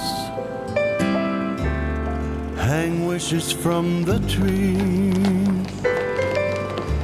They gave me We'll 3 go to minutes. bed real early. This better be good. I don't want to spend Christmas without you. But stay up until 3. But Sydney. It's not about Sydney. Lifetime. It's over. Doesn't matter how it ends. It's about you and me. The angels sing a love song. Angie, let's go see Santa. My oldest friend. Maybe Santa will have some presents for Daddy. Well, it looks like he's getting his Christmas present early this year. Caitlin, when I broke your heart all those years ago, I was sure that I lost you forever. And I moved on. And yet here you are, standing in an airport at Christmas with me. Yeah. With you. I moved on. But I never really left. The two of us lost together should have never grown apart. Oh, it's that time of year to Guess I should get my stuff off that hold plane you then, huh? and make a brand new start. Let's have ourselves a Christmas. Hang wishes from the tree. We'll have ourselves a Christmas. This was meant to be. You were fucking Tessa Campanelli? Episode 13 opens with some chemistry between Emma and Chris, but Sean can't help himself in class and Emma isn't too happy with what she sees. Now back at the Nelson Simpson house, Spike got another new computer for Mr. Simpson. You want me to restore his backups? Back at Degrassi, the boys are pressing Emma about Sean's gang. What rumors? That Sean's gang is stealing stuff from school left and right. Bad karma for him. And Spinner's driver's test is today and he's quite nervous. And Sean's gang has been hitting a lot of licks recently. Where's the DVD player? What?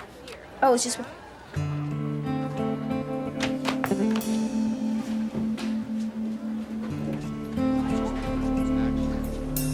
And Chris sees the opportunity and he takes it. What's wrong? I was just trying to remember what it was I liked about him. Him? Don't bother. Some shit ain't worth remembering. So, wanna go get a milkshake or something? You mean like... Go on a date? Yeah.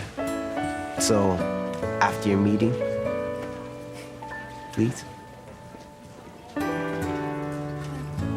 Cool. It's time for Spinner to take his driver's test and the teacher who he's expecting isn't here. Instead, it's...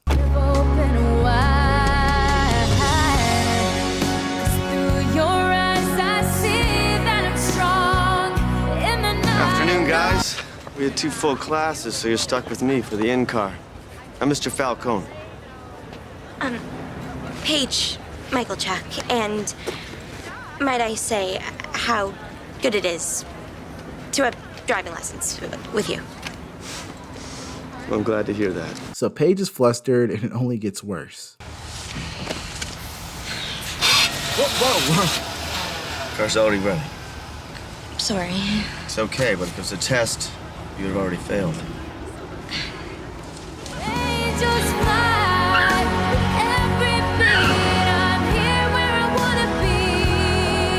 Now at the dot, we see Emma and Chris's first date, but of course Sean and the gang show up, but... To the lake, so our beach is...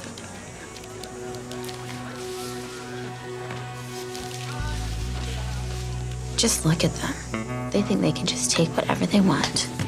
Emma. Go away, Emma. Are you gonna tell the manager what you've got in your jacket? And what would that be? So Emma invites Chris to Mr. Simpson's party on the way home, but Jay feels some type of way about earlier.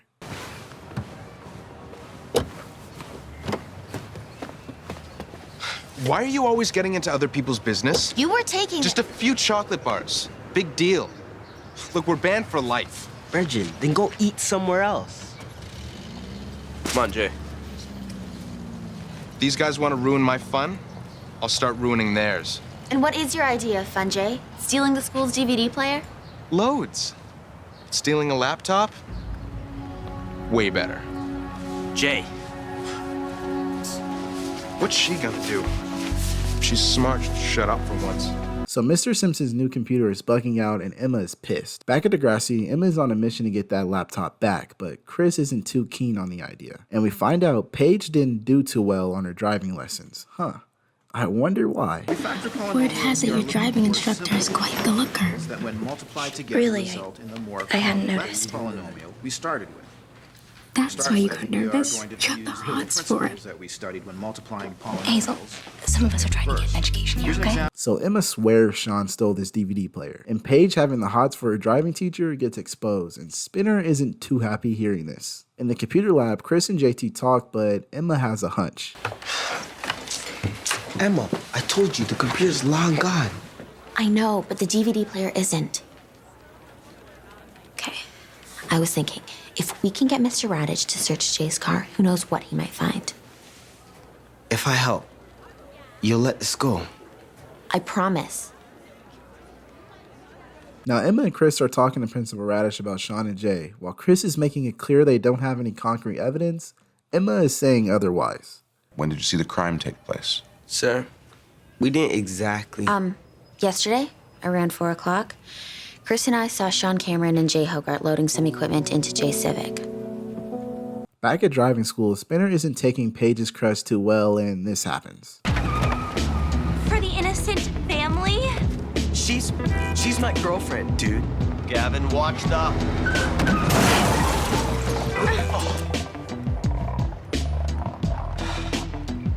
The car. Now the police are searching Jay's car, and turns out there's nothing in the car. But Sean knows Emma has something to do with this and gets detention for 2 months, making Emma very happy. Emma tries to celebrate with Chris, but Chris is fed up with Emma's Sean obsession. Sean's finally getting what he deserves. No, he isn't. Just face it, them.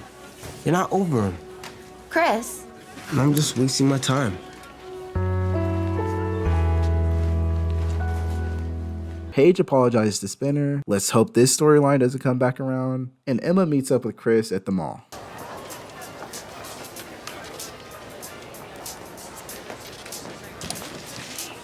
I love that one. Track 3. Em? I was hoping you'd be here. Lucky. I like it better when you smile. And I think you have great taste in hats, and even better taste in music. And I love it that you make me feel fun again. I think you should give me another chance. You do? I promise never to talk about Sean again. Yeah? Okay, once more. Only to say that I only did what I did because he broke my heart. Is it feeling any better? It might, if you'd come over for some birthday cake. That'd be nice. And this is the start of a beautiful relationship. Hopefully. So episode 14 is another 2-parter, and this is the last one of the season, titled Accidents Will Happen. And this episode opens up with gymnastics practice, and Craig is taking pictures for the yearbook. And word is out that Manny is a boyfriend stealer. I think it's the peculiar stench of a boyfriend thief. You know, I don't want Craig. So Manny tries to apologize to Ashley for what happened. Look, I know you hate me, Manny. Just a sec. I'm really sorry, okay? Sorry doesn't make up for all the pain you caused. I know. But he told me I was the one. I believed him, and that's the only reason I let it go on. Craig lied to me, too. And I'd erase it all if I could. You're gonna be late. So now in Miss Kwan's class, Manny is sick, but if I had to guess, I don't think she's sick. Yes? May I be excused? Let me guess, you're sick too? Manny, Choosing to come to school ill is desperately responsible.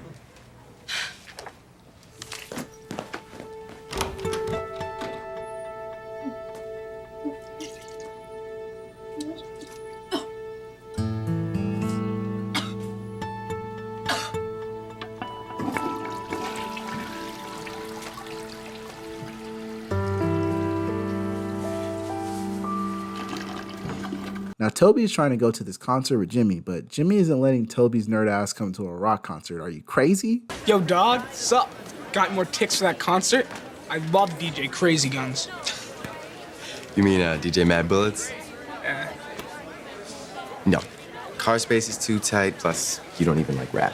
But Toby's expertise might be able to help. What if a certain homie knew of a hole in the school's firewall?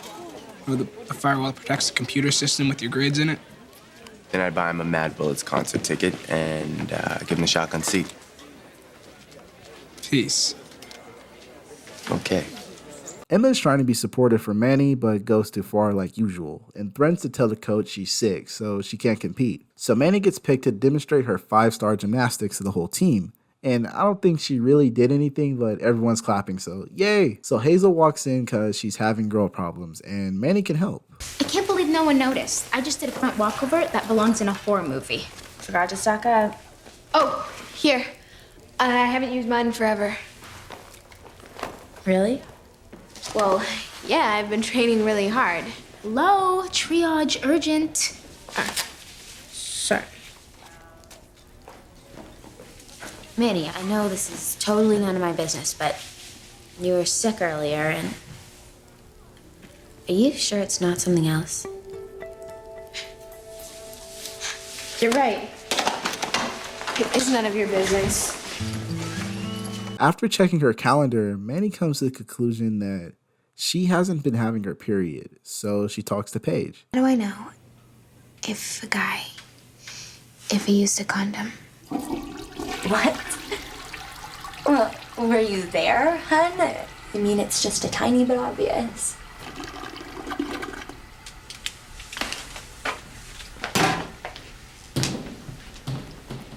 Oh no. You're serious? Well, did you, like, hear him open it, or even feel it, maybe? I don't know. I don't think so. Wow. Okay, it's okay. If you're talking about who I think you're talking about, then I'm sure you're fine. He seems like the semi-responsible type. Promise you won't tell anyone, okay? Of course not. But to be sure, you should really just ask him. Meanwhile, Toby and JT are on a mission to hack into the school database. Okay, the thing's in the thing. Okay, I'm in the account. I'm on. Joanne, do you need some help? Hurry up! It's an old laptop. It's sticky. Boys, What? what's happening here? I trust these shenanigan antics are related to Moby Dick project. Yeah. And may I say we're having a whale of a good time. Mm-hmm. Now the gymnastics meet is on and Manny is nervous as fuck. It's her time to shine though, and she's up.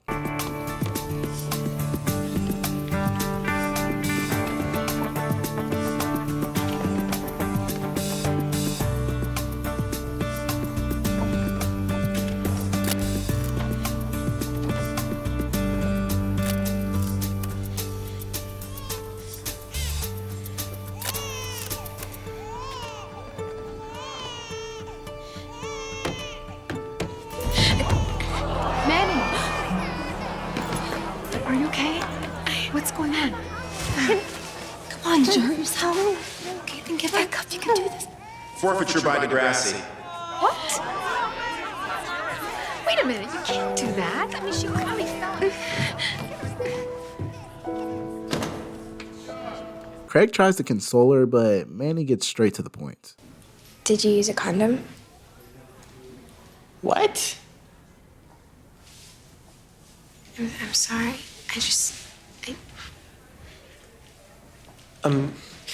Manny. you said it was okay. And, I thought that meant, you were on the pill. It was my first time. I meant that it was okay. Manny, is something wrong? No, it's not. It can't be. Well, which is it? Nothing's wrong or nothing can be wrong? Because you're not making any sense. Nothing's wrong, okay? Okay. Well, see you.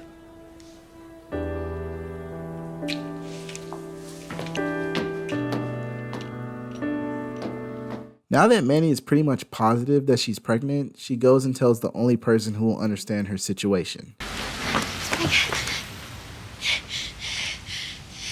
Spike, I think I'm pregnant.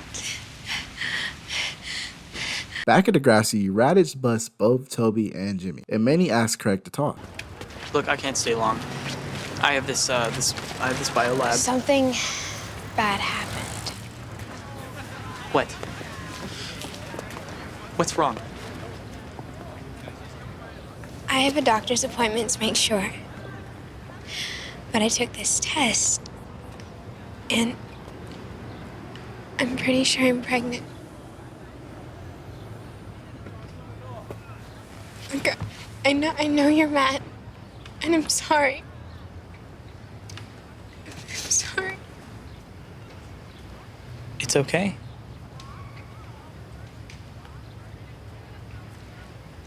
I started thinking about it. After you asked me that question yesterday.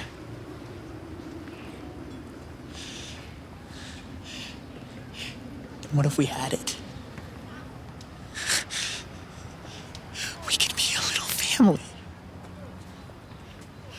All our own.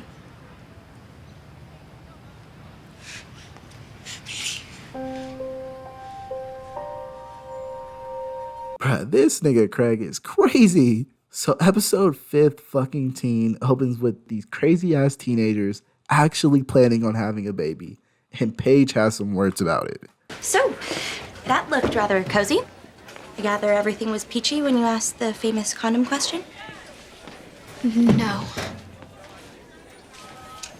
Well, sort of.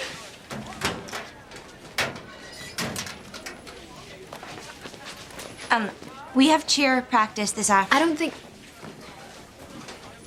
I can't. Oh my god, I cannot handle this drama. So at lunch, Craig and Manny are picking out baby names, and Ashley is naturally pissed off. What you reading, guys? So you need a name? Hey, everybody. These two have an announcement to make. Guys? Guys? They're too modest. So I'll help spread the joy. These two idiots are pregnant. That's right, because it's way too difficult to use a condom. I can't believe you slept with her. This show is fucking crazy. Manny goes and cries in the bathroom, and Emma is being an amazing best friend and invites her over to the house to talk about her situation. So Liberty's crush on JT isn't going anywhere anytime soon. Have a nice trip. My great-grandpa uses that joke. It's a classic. Speaking of classics, Three Stooges Film Festival at the Royal tonight. My treat? I'm not in the mood. Why, I oughta. Okay, newsflash. I don't want to go out with you. Because of Manny? Look, JT, sorry you're upset, but it's clearly time to move on. Okay, you know what, Liberty? This 3-year crush you've had on me, it's getting a little boring. And back at the Nelson Simpson residence, the kids are having enough trouble taking care of baby Jack. How the fuck are they gonna raise their own? Back at Degrassi, Sean and Liberty are working on their project, but Liberty can't keep her eyes off JT. Now Spinner is pressing Craig about this whole baby situation, and Craig blows up. Can I ask you a question, dude? Sure. Ow! Are you on crack? What was that for? Dude, you got a girl pregnant and you're just walking around like la la la, gonna be a dad, no schlaboggle. No, I'm not. Where's your future, dude? I mean, no keg parties, no spring break in Florida?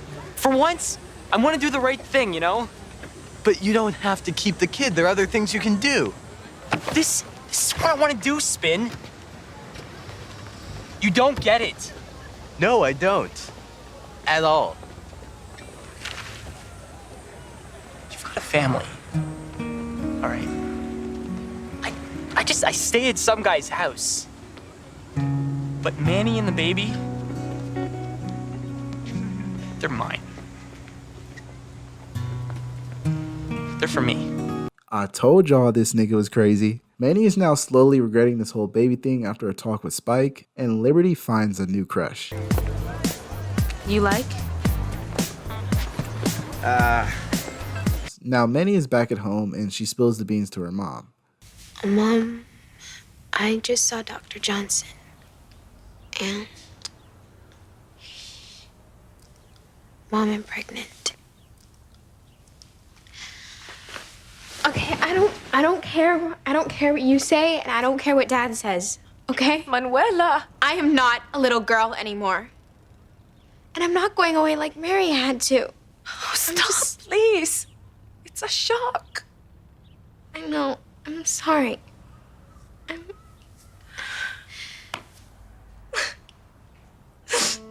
Mom, I've thought about it. And I can't go away. I can't be pregnant. I can't be a mom yet. What else can I do? Mommy, I'm sorry. I'm sorry. Meanwhile, Liberty wants Sean badly. Sean, what do you say we ditch school and go chill in the ravine? Liberty. I can get us a 5-finger discount on a pack of smokes. A 5-finger discount? Oh, I'm edgy. I'm on fire. Liberty, you're about as edgy as a butter knife. I'm not interested in you, and I never will be. Got it? Manny goes to Emma's house and lets her know her plan. But then it just came out. And you know what? She's even driving me. Where? She's driving me to the clinic. I'm getting an abortion. You can't. Look, I know you think it's wrong. And your child would too. I'm just trying to do the right thing here. For me. You know, for everyone, I guess. I wouldn't want to give a baby some crappy life with a mom who isn't ready. Yeah, well, at least it would have a life. What about adoption? There are agencies with great counselors. I know, but I can't go through giving birth. It's so terrifying. And then going to school huge and everybody knows about it? You can get through all that. I can't. I swear, I'm 14. Emma, please. Please, you have to understand. My mom will be down in a minute. Damn, I didn't take Emma for a conservative. Back at Degrassi, Manny tells Craig about her decision. There she is. Don't, Craig. What's the matter? I can't do this. I thought I could, but having a baby now, it's just... You're not making any sense. Someday, you're gonna be a great dad, and someday I hope I'll be a mom. But now isn't someday yet. No. No, you're not. Manny, stop! No, I won't let you! Please! Craig! I'm like, you butt out! What she's doing is wrong. I agree with you, okay? If she was just some stranger, I would be furious with her, but she's my friend. And it's her choice. But it's my baby. in Manny's body. What about her?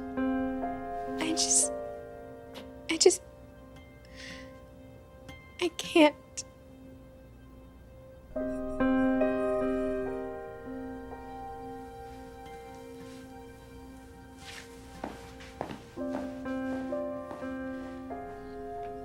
Thank you.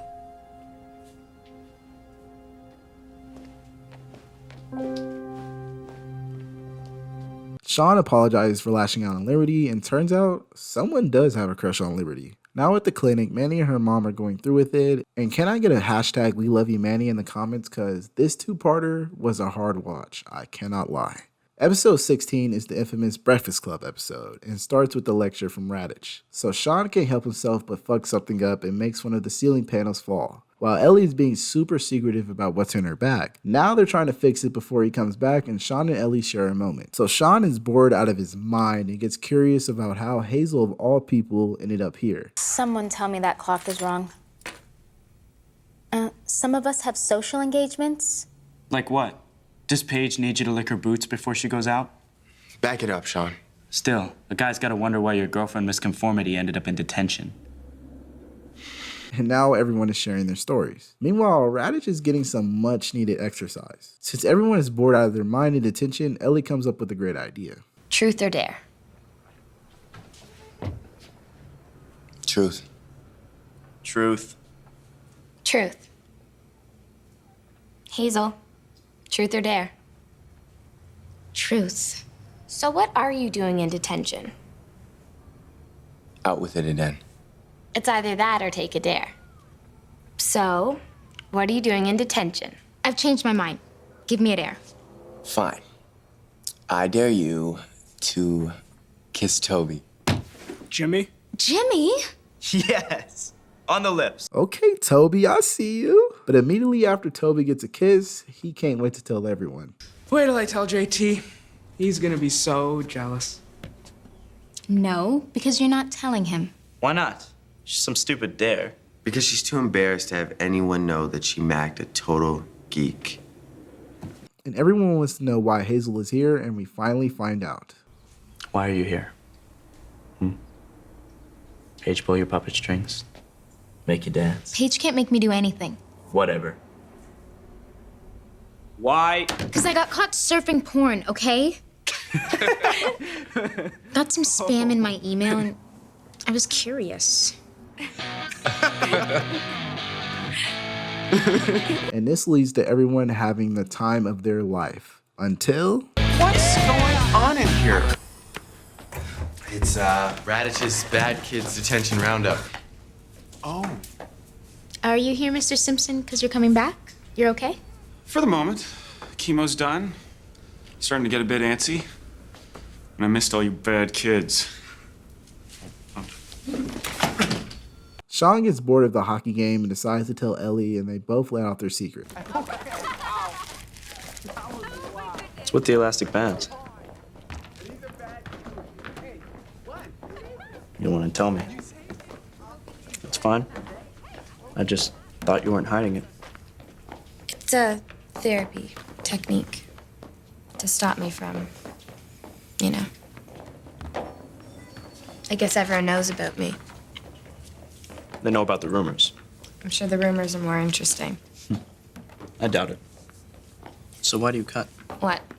You're not gonna scare it out of me like you did with Hazel? No. I think it was the only pain I could control. That makes sense. You're the first person who's ever said that.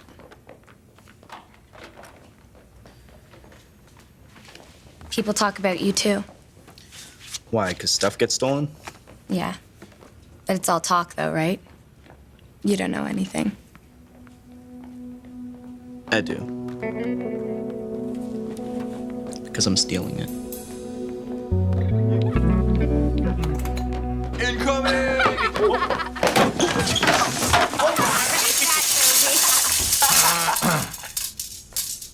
Sorry to crash the party.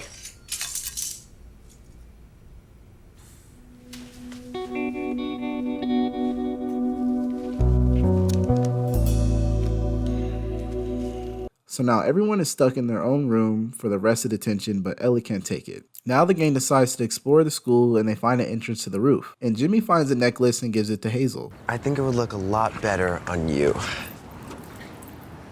Thanks. And thanks for standing up to Sean this morning, too.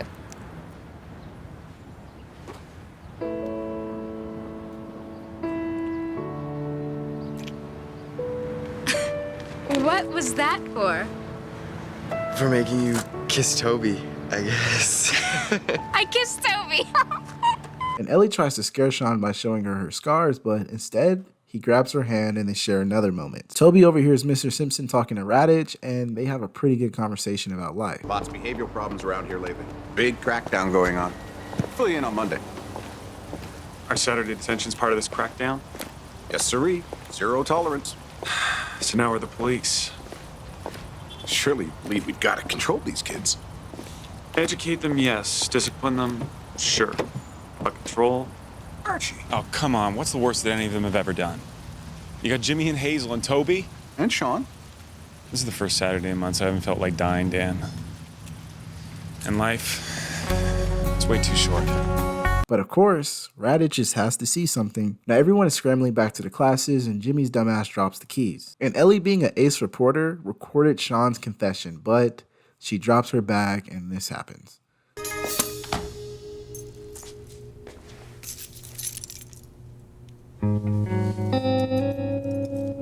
Just tell me who took the keys.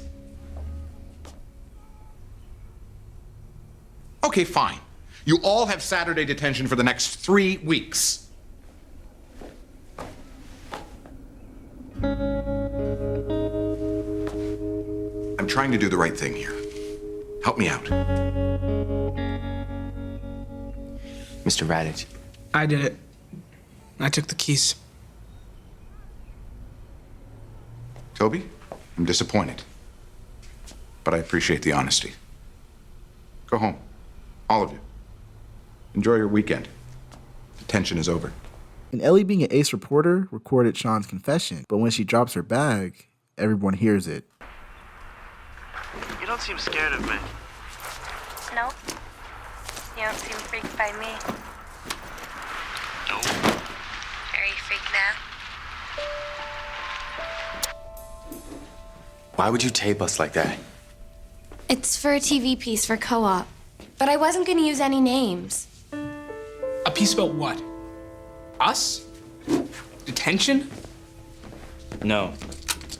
For theft at Degrassi. Not cool, Ellie.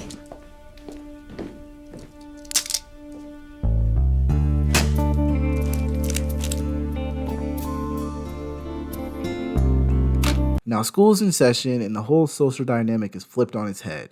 But Sean isn't buying Ellie's apology, but he gives her a chance anyway. So Paige, Spinner, Jimmy, Hazel, and Terry are taking a trip, and Terry seems sad about the whole thing. Oh my god, not this asshole. So in theater class, they're doing trust fall exercises, and Terry gets paired up with Rick. And I think she's starting to trust him again. I'm just desperate for a real opportunity to develop our real acting chops. We did do Marco's play. I don't mean like amateurish theatrics. I mean the classics like Brecht or Ibsen. Hey, there's a mime unit next week. Oh, yeah, great. Just what the world needs. More people walking against the wind. I wanted to call you. So many times. I just didn't know what to say. Except, I'm sorry. For my temper and what I did. I never meant to hurt you. Look, I missed you. I know what you mean. It was all my fault, but if there's any way you think... I'll see you in bio, okay?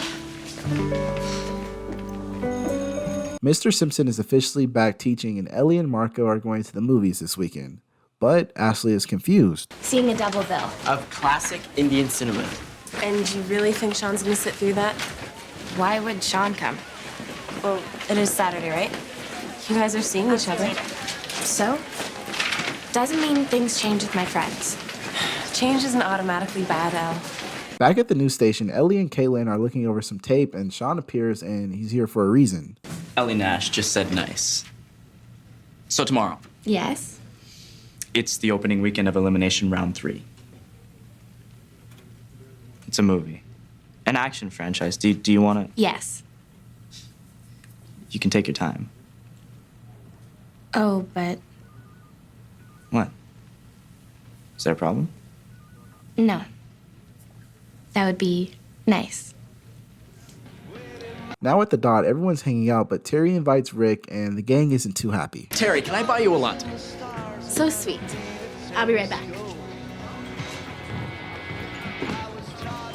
I must be hallucinating. I hope so.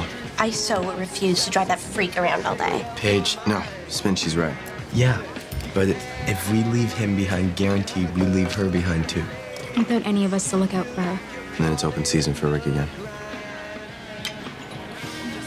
Ellie decides to go on that date with Sean, but she brings Marco. I already had plans with Marco, so I thought I'd ask him.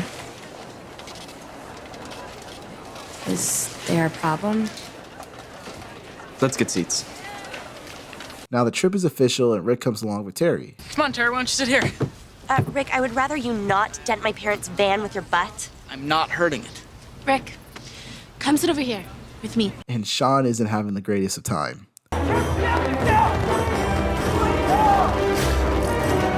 Paige confronts Rick about hitting Terry, and You have no right to dictate who Terry's friends are. And 2, you're a vicious backstabber.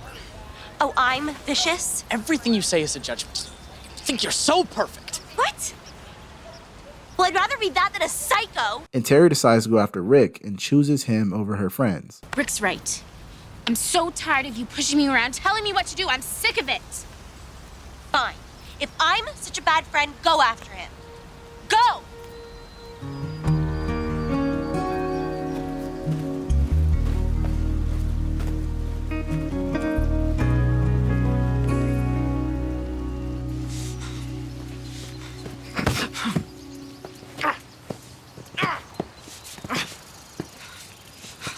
I'm so sorry about Paige. It does not matter. She does not matter.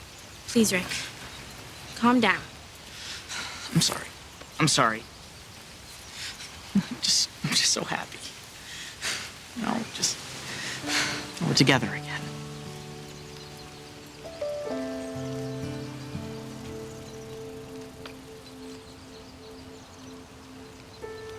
We were made for each other. Come back. We'll ignore Paige. No, let's walk. It's really far. She called me a psycho. That's just Paige being Paige. That makes it okay? My feelings mean nothing to you? Whoa. Rick. Don't dare choose Paige over me again. Don't you dare. I'm going back. Okay? You can't leave. Do you understand? Rick, you're hurting me. You're not going. You're not. You're not. You're not.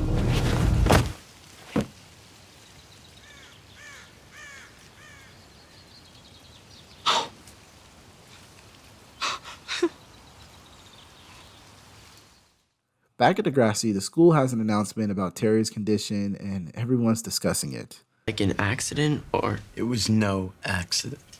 So then is Rick in jail? I know everyone's upset, but we're not allowed to talk details. Yeah, okay, I was there. I know what happened. Gavin? If Rick steps 1 foot in Degrassi, he'll be the one in intensive care. Those involved were minor, so once again, we can't talk details. What we can do is discuss our feelings together. Why should we protect that piece of... We can brainstorm what we can do for Terry. Now, Sean is trying to get some alone time with Ellie, but Ellie isn't feeling Sean's request. And Spinner and Paige visit Terry. Hey, Paige. Spinner. What you got there? It's a card for Terry. School signed it. Oh, that's great. Thanks. Thanks for coming. How is she? Surgery tonight. They found a blood clot. But she's gonna be okay. It's a big operation. But hey, yeah, she's gonna pull through. She's a fighter, my little baby. How could anybody do this to her? I know. Rick. I mean, Terry was over the moon for the guy. What? You knew he was abusive? No, Mr. McGregor. For how long? We tried to talk to her. What about me? Why didn't you talk to me? We thought it was under control. You still think it's under control?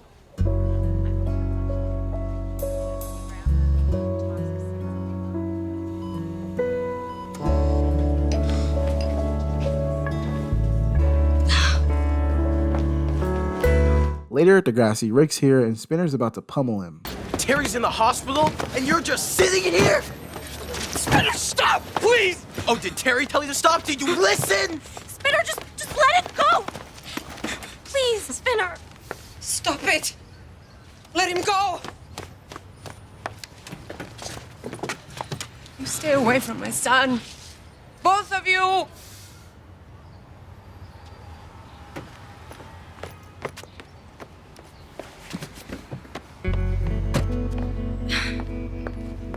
Ellie talks to Sean and they're on good terms now. Paige and Spinner visit Terry again and Terry's dad forgives them for lashing out. Episode 18 opens up with Jimmy manifesting about his future life. Your band have the heat to make hot sounds in TO. Win 2 days of studio time and record your own single. It's exactly the kind of exposure we need right now. Then we get the limos, the private jets, the blangity blang. The panties flying at us on stage. Man, we have to win this. Excuse us, posers. Real musicians coming through. Oh, you're signing up? Cool. A little, competition never hurt? Because nothing ever gets in the way of what Craig wants. Not emotions, honesty, other people's feelings. You hear that? She still hates me. And that's why the girls and I are gonna blow you right off the stage. Craig is trying to come up with some lyrics for the competition, but the pressure is getting to him. Now in Miss Kwan's class, Ashley is performing her original song and no one understands it. These are the lyrics to a song I just wrote. Black, twisted agony. The fires of chaos burn on. Run for her tombstone before it's too late. The blood runs cold in her veins. Great. Just great. Now at Joey's house, Caitlin comes to visit and Joey fucks his shit up. Oh, Joey, are you okay? Now at the music store, Craig is listening to some music and runs into Ashley, and he tries to apologize, but Ashley isn't going for it. I've been thinking about things between us, and I respect you too much for things to keep going on like this. And you're not shouting at me. I'm gonna take that as a good sign. If you have something to say, then I want to hear it. Good. So,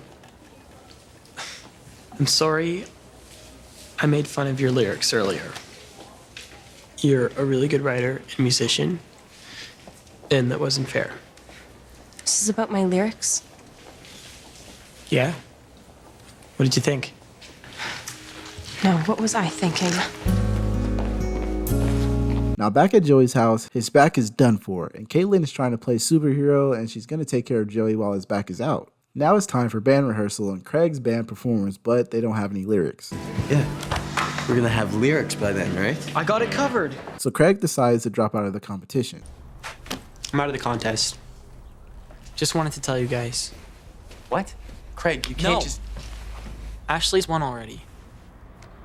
So just forget it, okay? No, we're not forgetting it. And if Ashley wants a war, well, we have the ammo, my friend. We have the ammo. Hit it, Brooks.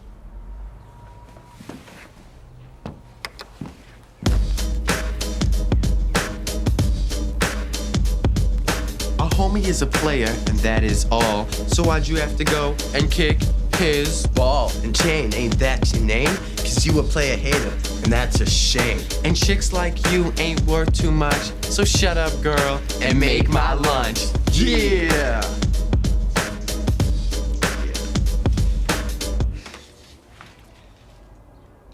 Craig? Me and you walk. Craig and Marco go for a walk after hearing that abomination, and Marco helps him get his creativity back. Caitlin has been struggling keeping the Jeremiah house under control, and Craig's sister has some words for her. I hate you.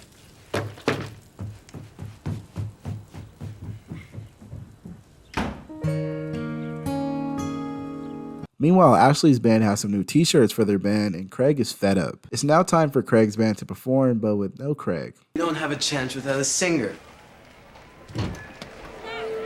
I have you down as a rock quartet. Shall I downgrade to a power trio? Our singer will be here any second. Well, it better be one of the next 60. On in 1 minute. Ash got to him. It's obvious. So we'll do it without Craig. With my lyrics. Wow, those girls really knocked that one out of the park. Next up, Bat, we got the Downtown Sasquatch. Hi, we're Downtown Sasquatch. Okay, and here's a little song we like to call... We're still thinking of a name for it.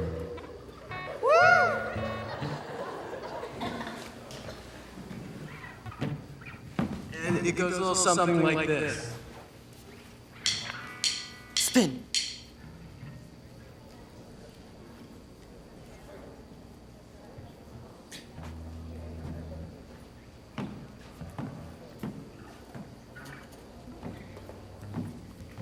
And it goes like this.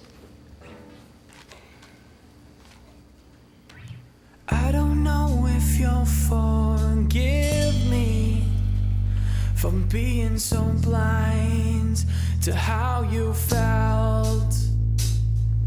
Don't ask me why you couldn't see it, and that'd take me years to figure out.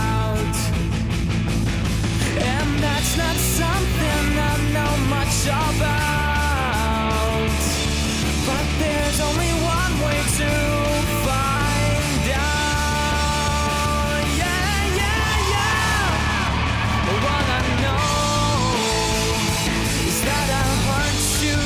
Oh, what I know is that I suck. And what I know is that I'm sorry. What I know that I'm a loser, yeah. What I know is I screwed up and then I never earned your trust. And what I know is that everything I touch just turns to dust.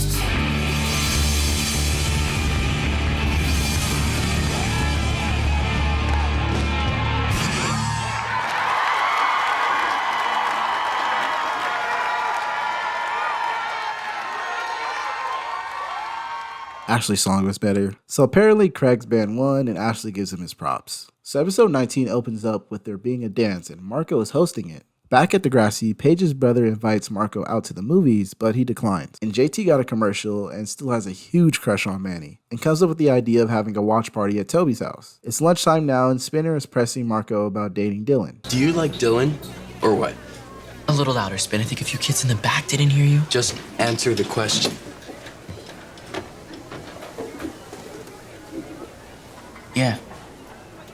I mean, he's the first guy I can actually see myself hooking up with, you know? Wait, why am I telling you this? What difference does it make? I'm your friend. I want to help. Okay. Yeah, I like him, but I'm scared. Okay, but you need to get over that. Just ask the dude out. So Marco tries to ask Dylan out, but this fucker gets in the way. Now it's science class and Spinner is pressing Marco again. It's Spin, I hate bees, okay? I like flying death monkeys. Dude, bees are small. You just smack them. Oh, and speaking of bugs that need a smack, what's with Tom? I don't even want to hear his name, okay? He's still my crush. Come on. No. It's a lost cause. Anyway, I mean, I'm too young for Dylan, and what do I know about sports? But nothing. I'm too girly. Dude, Do not put yourself down, okay?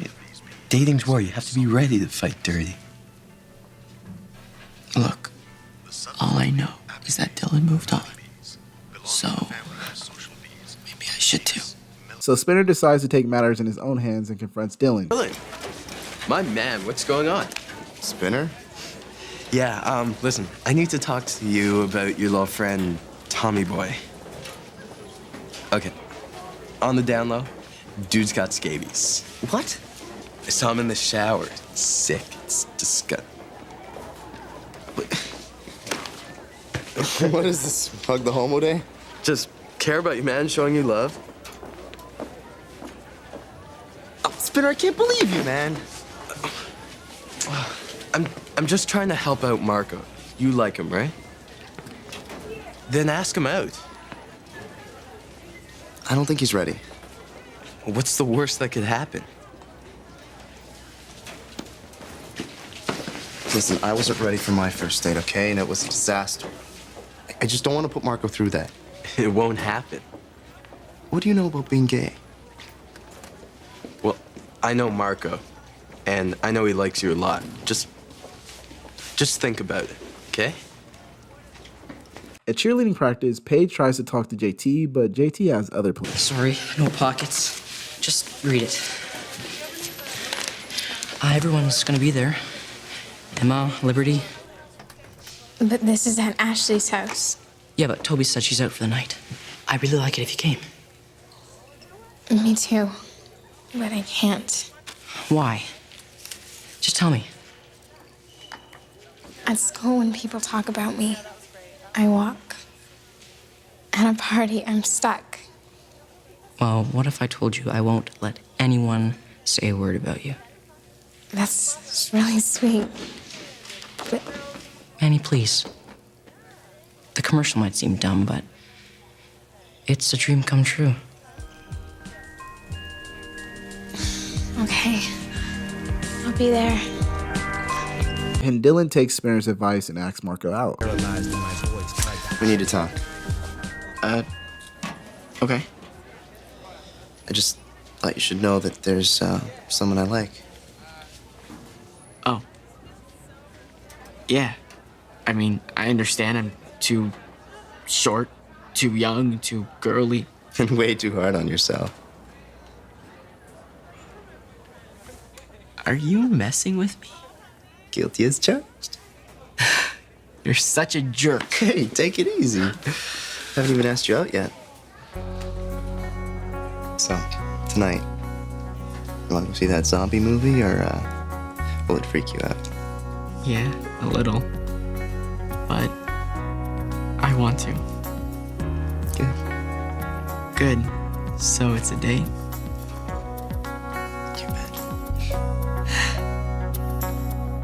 Now, Spinner is helping out Marco pick out an outfit, and this scene is hilarious. Dude, maybe you didn't get the memo. I'm straight. Yeah, but your taste is way closer to Dylan's than mine is, so help me, please.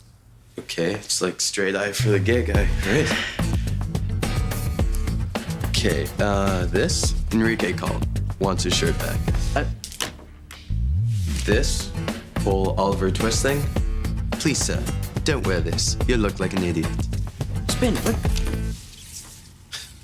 Planning on rustling cattle, dude? Yeah, don't throw that. Now this. Classy, sporty, very David Beckham, and very Del Rossi. Cool. Spin, I just want to say thanks. For, well, I guess for everything. Yeah, don't get mushy. Now it's time for Marco's first date, and he's being quite the scatterbrain. At JT's party, Manny looks quite uncomfortable, but it's time for the commercial. Fries are wiki whack. What they need is some stupid Superfly flavor. First we give them the mad curl. Then we dunk them in the dope batter.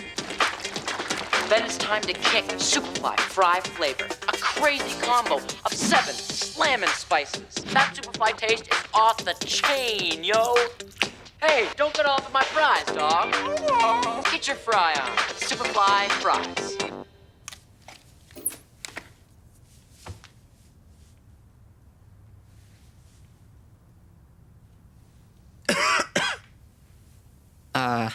Guess wasn't really off the chain then. Look, if people do make fun of you tomorrow, just tell them, don't be all up in my fries, dog. And Marco and Dylan share a moment, but worse comes to worse. Can't believe it. They're here.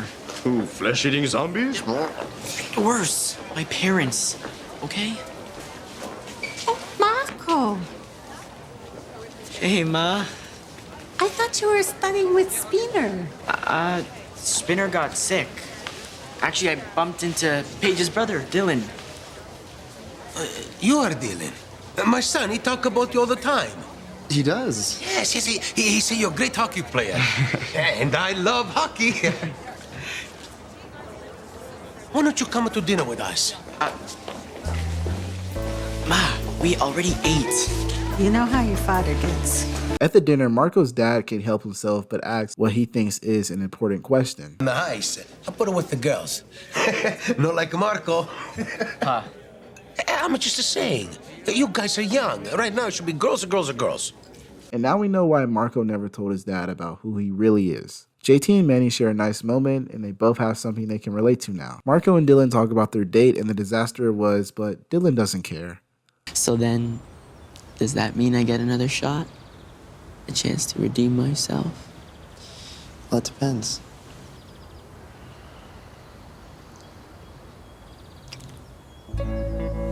What are you doing this Friday?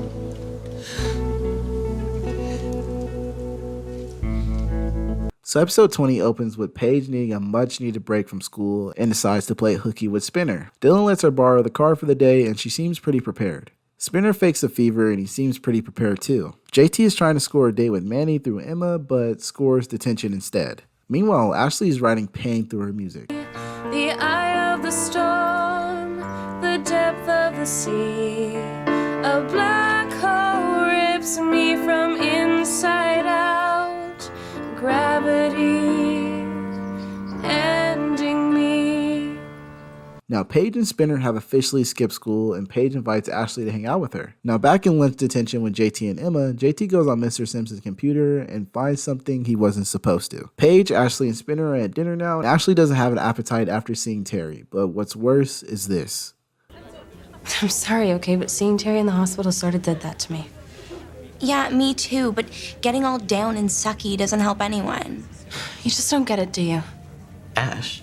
These are supposed to be the best years of our lives, and it's just been one disaster after another after another. That school is cursed. Then just transfer already. Spinner. No, he's right. Next year, I'm leaving Degrassi. So the kids end up dining and dashing on accident and end up having the time of their lives.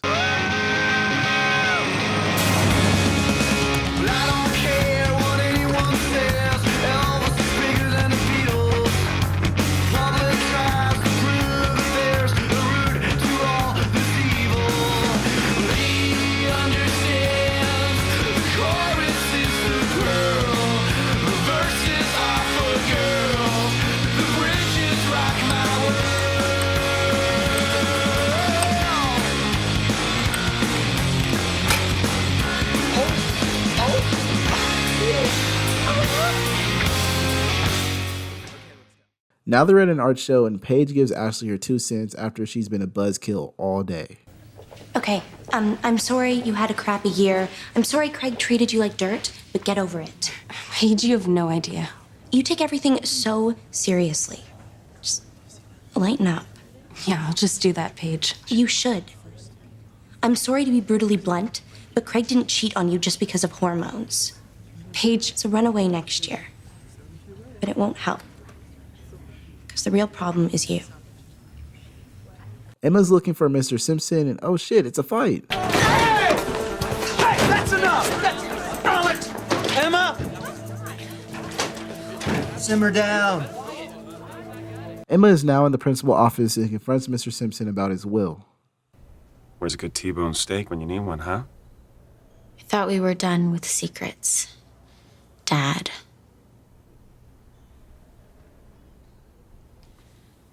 I found your will. When were you gonna tell me the chemo failed? No. Emma, you got it all wrong. The doctor just told me to be prepared. Prepared for what? What is going on? This afternoon, I get the results from my last round of chemo. Your mom and I just wanted to protect you. Well, stop, okay? Okay, but this is big, Em. It's life or death big. Because if the chemo didn't work... But I want to know what's going on. I need to know. Okay. So come with us today to the doctor's. There's no more secrets.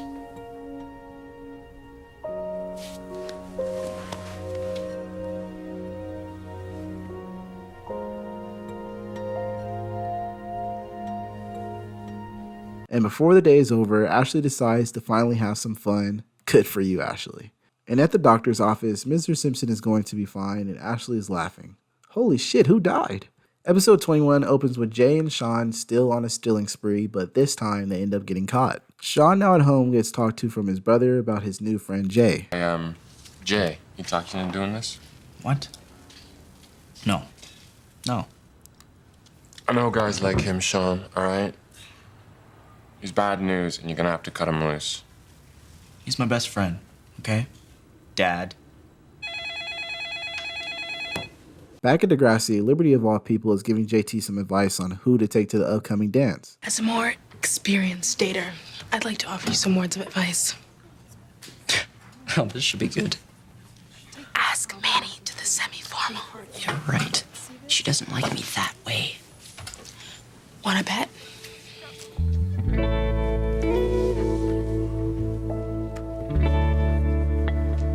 Sean and Ellie going strong, even making the other grunge aesthetic girls jealous. Meanwhile, JT gets some tickets for the upcoming dance, and Spinner's curious about who he plans on taking. JT, that's not Radix, but way better choice if you're looking to get some. What? What? Gotta figure, Manny with her history. Spinner, how would you like it if people talked about Paige like that? They don't, because Paige isn't a slut, and she doesn't go at it with other people's boyfriends. Look, JT, I didn't mean to get all up in your fries, just don't fall too hard for a girl like Manny. She's got a reputation for a reason. Back at Sean's place, Sean's brother is moving after he gets a job in a different city, and Sean isn't too happy he'll have to lose all his new friends. Now back at Degrassi, he does what he doesn't want to and breaks up with Ellie. Not only that, in shop class, Jay is giving him a hard time and makes him cut his hand open. Tell me what's going on. My brother got a job in Alberta, and I'm moving tomorrow. That threatens the school year. So, think I care? Yeah. You told me you were going to be the first person in your family to graduate high school. Yeah, well, whatever. It's pointless. What about student welfare? Yeah, right. Because they're lining up to give guys like me money. If you keep decent grades and get a trustee to sign all your paperwork. My own parents aren't there for me, man.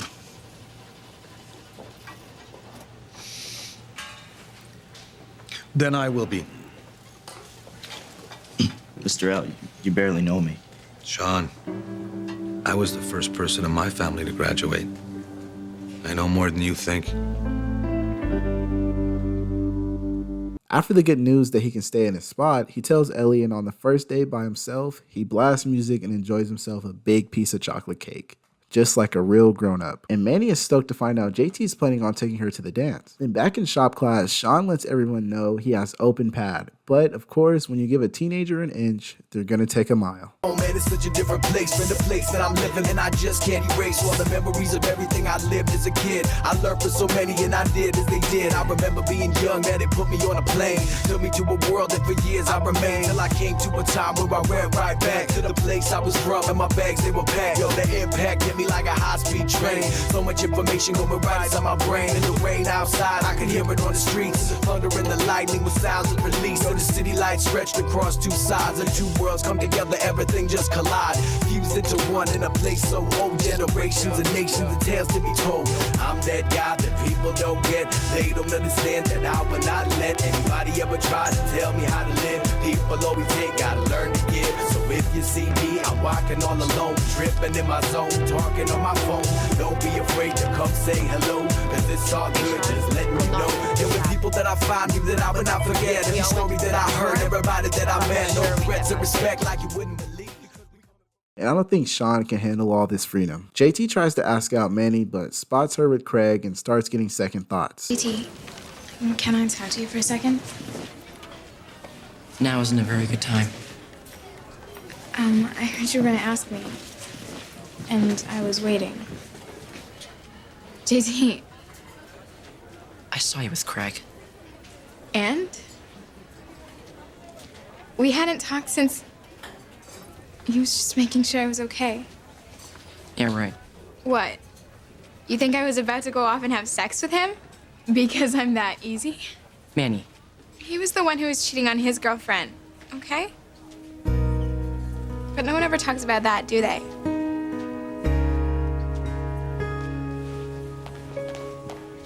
Sean's spot is officially the trap house now, and he can't find any time to study. Sean's ex, on the other hand, just wants to get closer to Sean by any means possible, and it's not working out. So she gets fucked up, so fucked up, that she passes out and Sean calls an ambulance. Back at Degrassi, JT tries to apologize to Manny for dissing her. When I saw you with Craig, I thought you still liked him.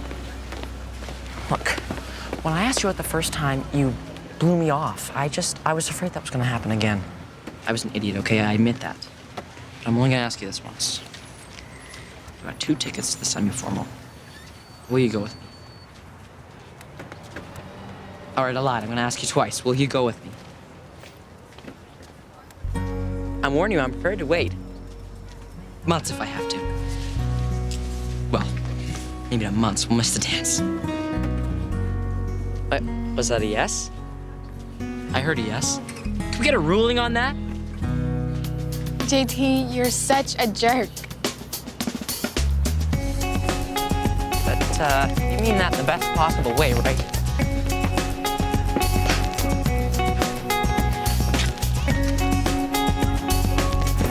Sean, instead of lying to his shop class teacher, tells him the truth about the parties he's been having. And he's able to stay on welfare so he can continue living by himself. Just no more parties. So episode 22 is the final episode of season 3. And it's not a 2-parter. This episode opens with Jimmy getting a limo for everyone for the big dance. And tonight is gonna be a dream. A night that you'll never forget. You got us a limo? Well, we need something to get us from my place to the restaurant. Oh, and by the way, meal's on me. Hazel, wanna switch boyfriends? Mr. Simpson needs a word with Sean. Apparently, Sean hasn't been doing too hot in his class, and now that he's on welfare, if he doesn't pass this class, it'll be taken away. But Mr. Simpson, being a G, gives him one last chance. Back at Joey's house, Joey decides to drop the big question on Caitlin. We're like 2 peas in a pod. Oh, you should move into this pod.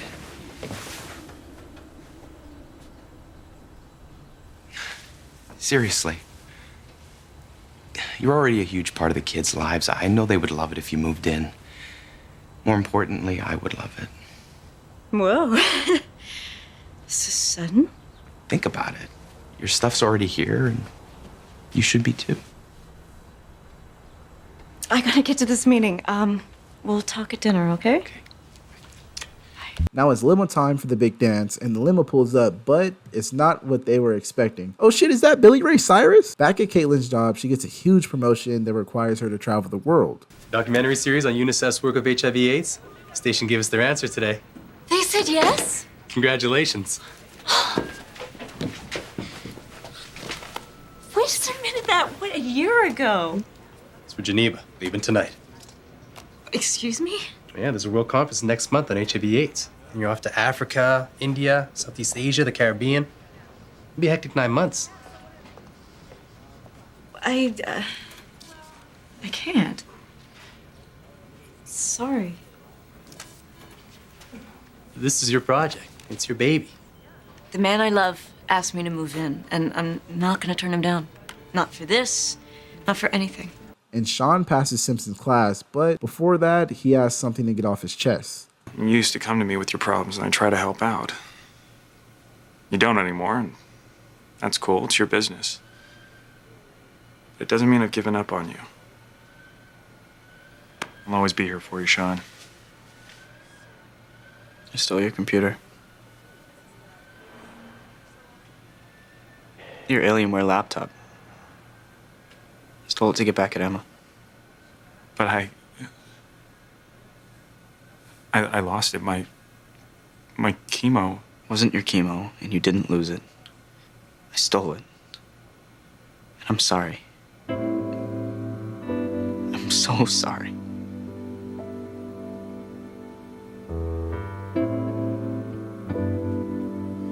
You better go. Now. Now it's dinner time and Joey and Caitlin are discussing Caitlin's plans, but Joey is telling her she has to go.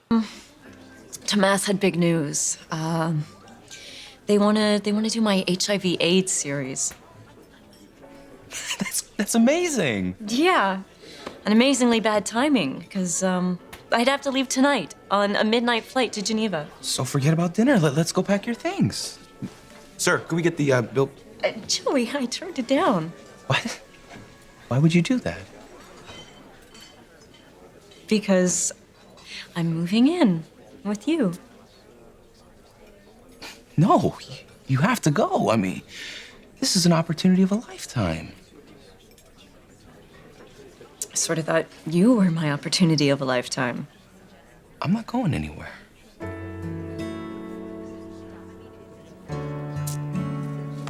Great. Then I guess I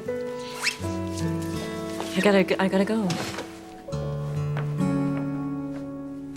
It's dance time and everyone's having a good time. Back at dinner, it turns out the restaurant Jimmy picked is the same one they dined and dashed at from an earlier episode, so Jimmy gets upcharged.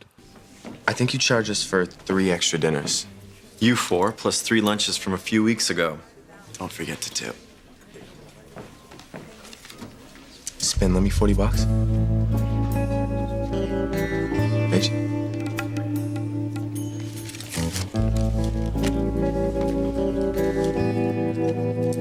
Not only that, when everyone goes outside, Billy Ray Cyrus is getting arrested. Well, let's start walking. Hey, hold on here a minute. Folks, just hold your horses. The Duke don't like to leave his customers high and dry.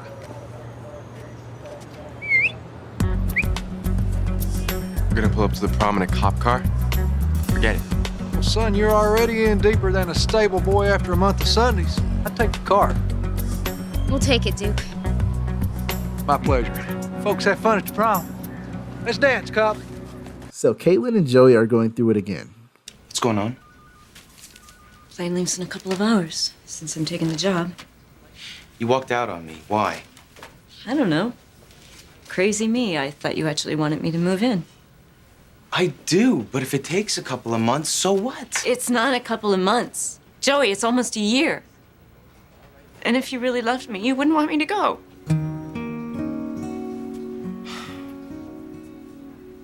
I want you to go because I do love you. And that's never gonna change. I promise. You've made promises before, Joey. Promises you didn't keep. You have to ask yourself one thing. Do you want to take this job or not? Yeah, I do. Then I'll be here waiting for you.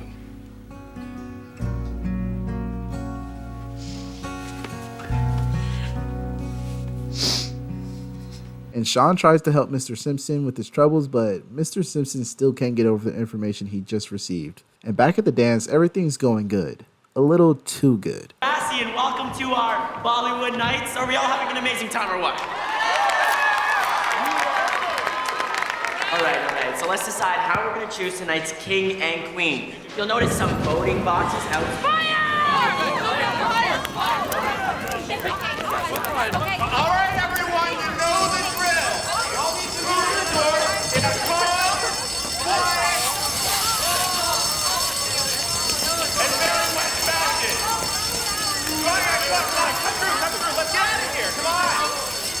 Jimmy, Hazel, Paige, and Spinner finally show up, but they're too late. Caitlin says her final goodbye to Joey, and everyone decides to party outside. Jimmy is disappointed he screwed everything up, but it all works out in the end. And that's Degrassi Season 3. And once again, there's a lot to talk about. So this season was insane. It's like the show only gets better, and I can see why this show has so many seasons. So for starters, this season started off with Emma meeting her real dad. Not only is this giving us the closure on Degrassi High, but closure on why Emma doesn't have a dad throughout, and man, this episode was a lot. Just seeing Spike on the floor in so much pain and seeing Emma's dad freak out like that, oh my god. And it's only the first episode. Like, Jesus Christ. Not only that, this season introduces my favorite storyline, and it's the Manny, Craig, and Ashley relationship. The reason why it's my favorite is just all the foreshadowing and how unexpected it is for Craig to actually hook up with Manny. After their first date was so terrible, not only that, the way Ashley finds out, and of course, it just has to be Christmas time. And she gave Craig her grandfather's guitar, like, bro. Not only that, you're telling me this nigga Craig got Manny fucking pregnant? Like, pregnant? Oh my god, this show is gonna give me a heart attack. Not only that, we got some wonderful character growth from Sean. Maybe not wonderful for his character, but that cute shit he was playing with Emma wasn't gonna last forever. Come on now, let's be for real. So Sean this season becomes a bad boy. He starts hanging out with Jay, steals Mr. Simpson's computer, and just steals whatever he sees fit. Fuck it. But what I do love for Sean is his relationship with Ellie. Ellie isn't a goody two-shoes like Emma, which is perfect for Sean because after that dinner with Emma's parents, putting on that good boy persona is obviously way too difficult for him. Not only that, but we get to know who Ellie is, and Ellie is a very deep layered character. From her being Marco's best friend to her situation at home, I feel for Ellie, and I'm happy she can console herself in Sean, who has his own problems. Now let's talk about Jimmy. So this season started off with Jimmy hating Spinner, but as the season goes on, he starts to like Spinner again, and they become close. Jimmy doesn't do a lot this season, like it all gets with Hazel, but he's gonna have a major character moment soon, just wait on it. As for Hazel this season, she's still Paige's right-hand man. Paige and Spinner are going strong. Paige coming off her situation with Dean has never been better. So I'm happy for her. And it seems like her and Spinner's relationship is just perfect. I don't know how the dude who forgets to put on deodorant has Britney Spears' #1 fan wrap around his finger, but hey, I don't make the rules. As for Emma, most of her storyline this season deals with Mr. Simpson's cancer and her dealing with losing Sean. As far as losing Sean, she goes on a rampage with Chris trying to find him stealing, but I think she accepts that it's over and finally moves on. And Mr. Simpson beats the cancer, so we leave her story off on a high note. Toby is still a nerd, and JT gets his chance at stardom. And please, can JT and Manny get together? Like, fuck, they're just so cute. Liberty does this. You like? And Marco gets some great character development. After we see what happened after that hockey game, as the season goes on, he truly starts to become himself again. He even goes on a date with Dylan, where we find out why Marco is so embarrassed about his sexual orientation. And last but not least, Terry. So throughout the entire show up until this point, we've seen Terry deal with insecurity. She feels like because of her weight, she'll never find someone who loves her for her. And it's honestly really depressing. But she does find someone who likes her. Rick, but of course he's an abusive piece of shit, and he hits her in the middle of the season. Terry decides to leave Rick, but when she gets jealous of everyone being coupled up, she goes back with him, and this time it didn't go too well at all. Terry is now in a coma, and before the season's over, Ashley visits her, and we find out that she's fine, but she's seriously injured, and we're kind of left on a cliffhanger for what's going to happen next. And with all that being said, let's watch more Degrassi. This show is just too good. Season 3 gets a 9.5 out of 10. Only didn't give it a 10 because nobody's perfect, okay? I want to thank you to everyone who tuned in for Season 3. Comment taco this time if you made it all the way to the end of the video, just so I know who actually watched the full thing. Leave a like if you enjoyed, and don't forget to subscribe so you can be notified for when Part 4 drops. Also, I have a Patreon where I upload every installment a week early, so if you're interested, the link will be in bio. Once again, thank you guys so much for the support, and yeah, I'll see you guys in Part 4.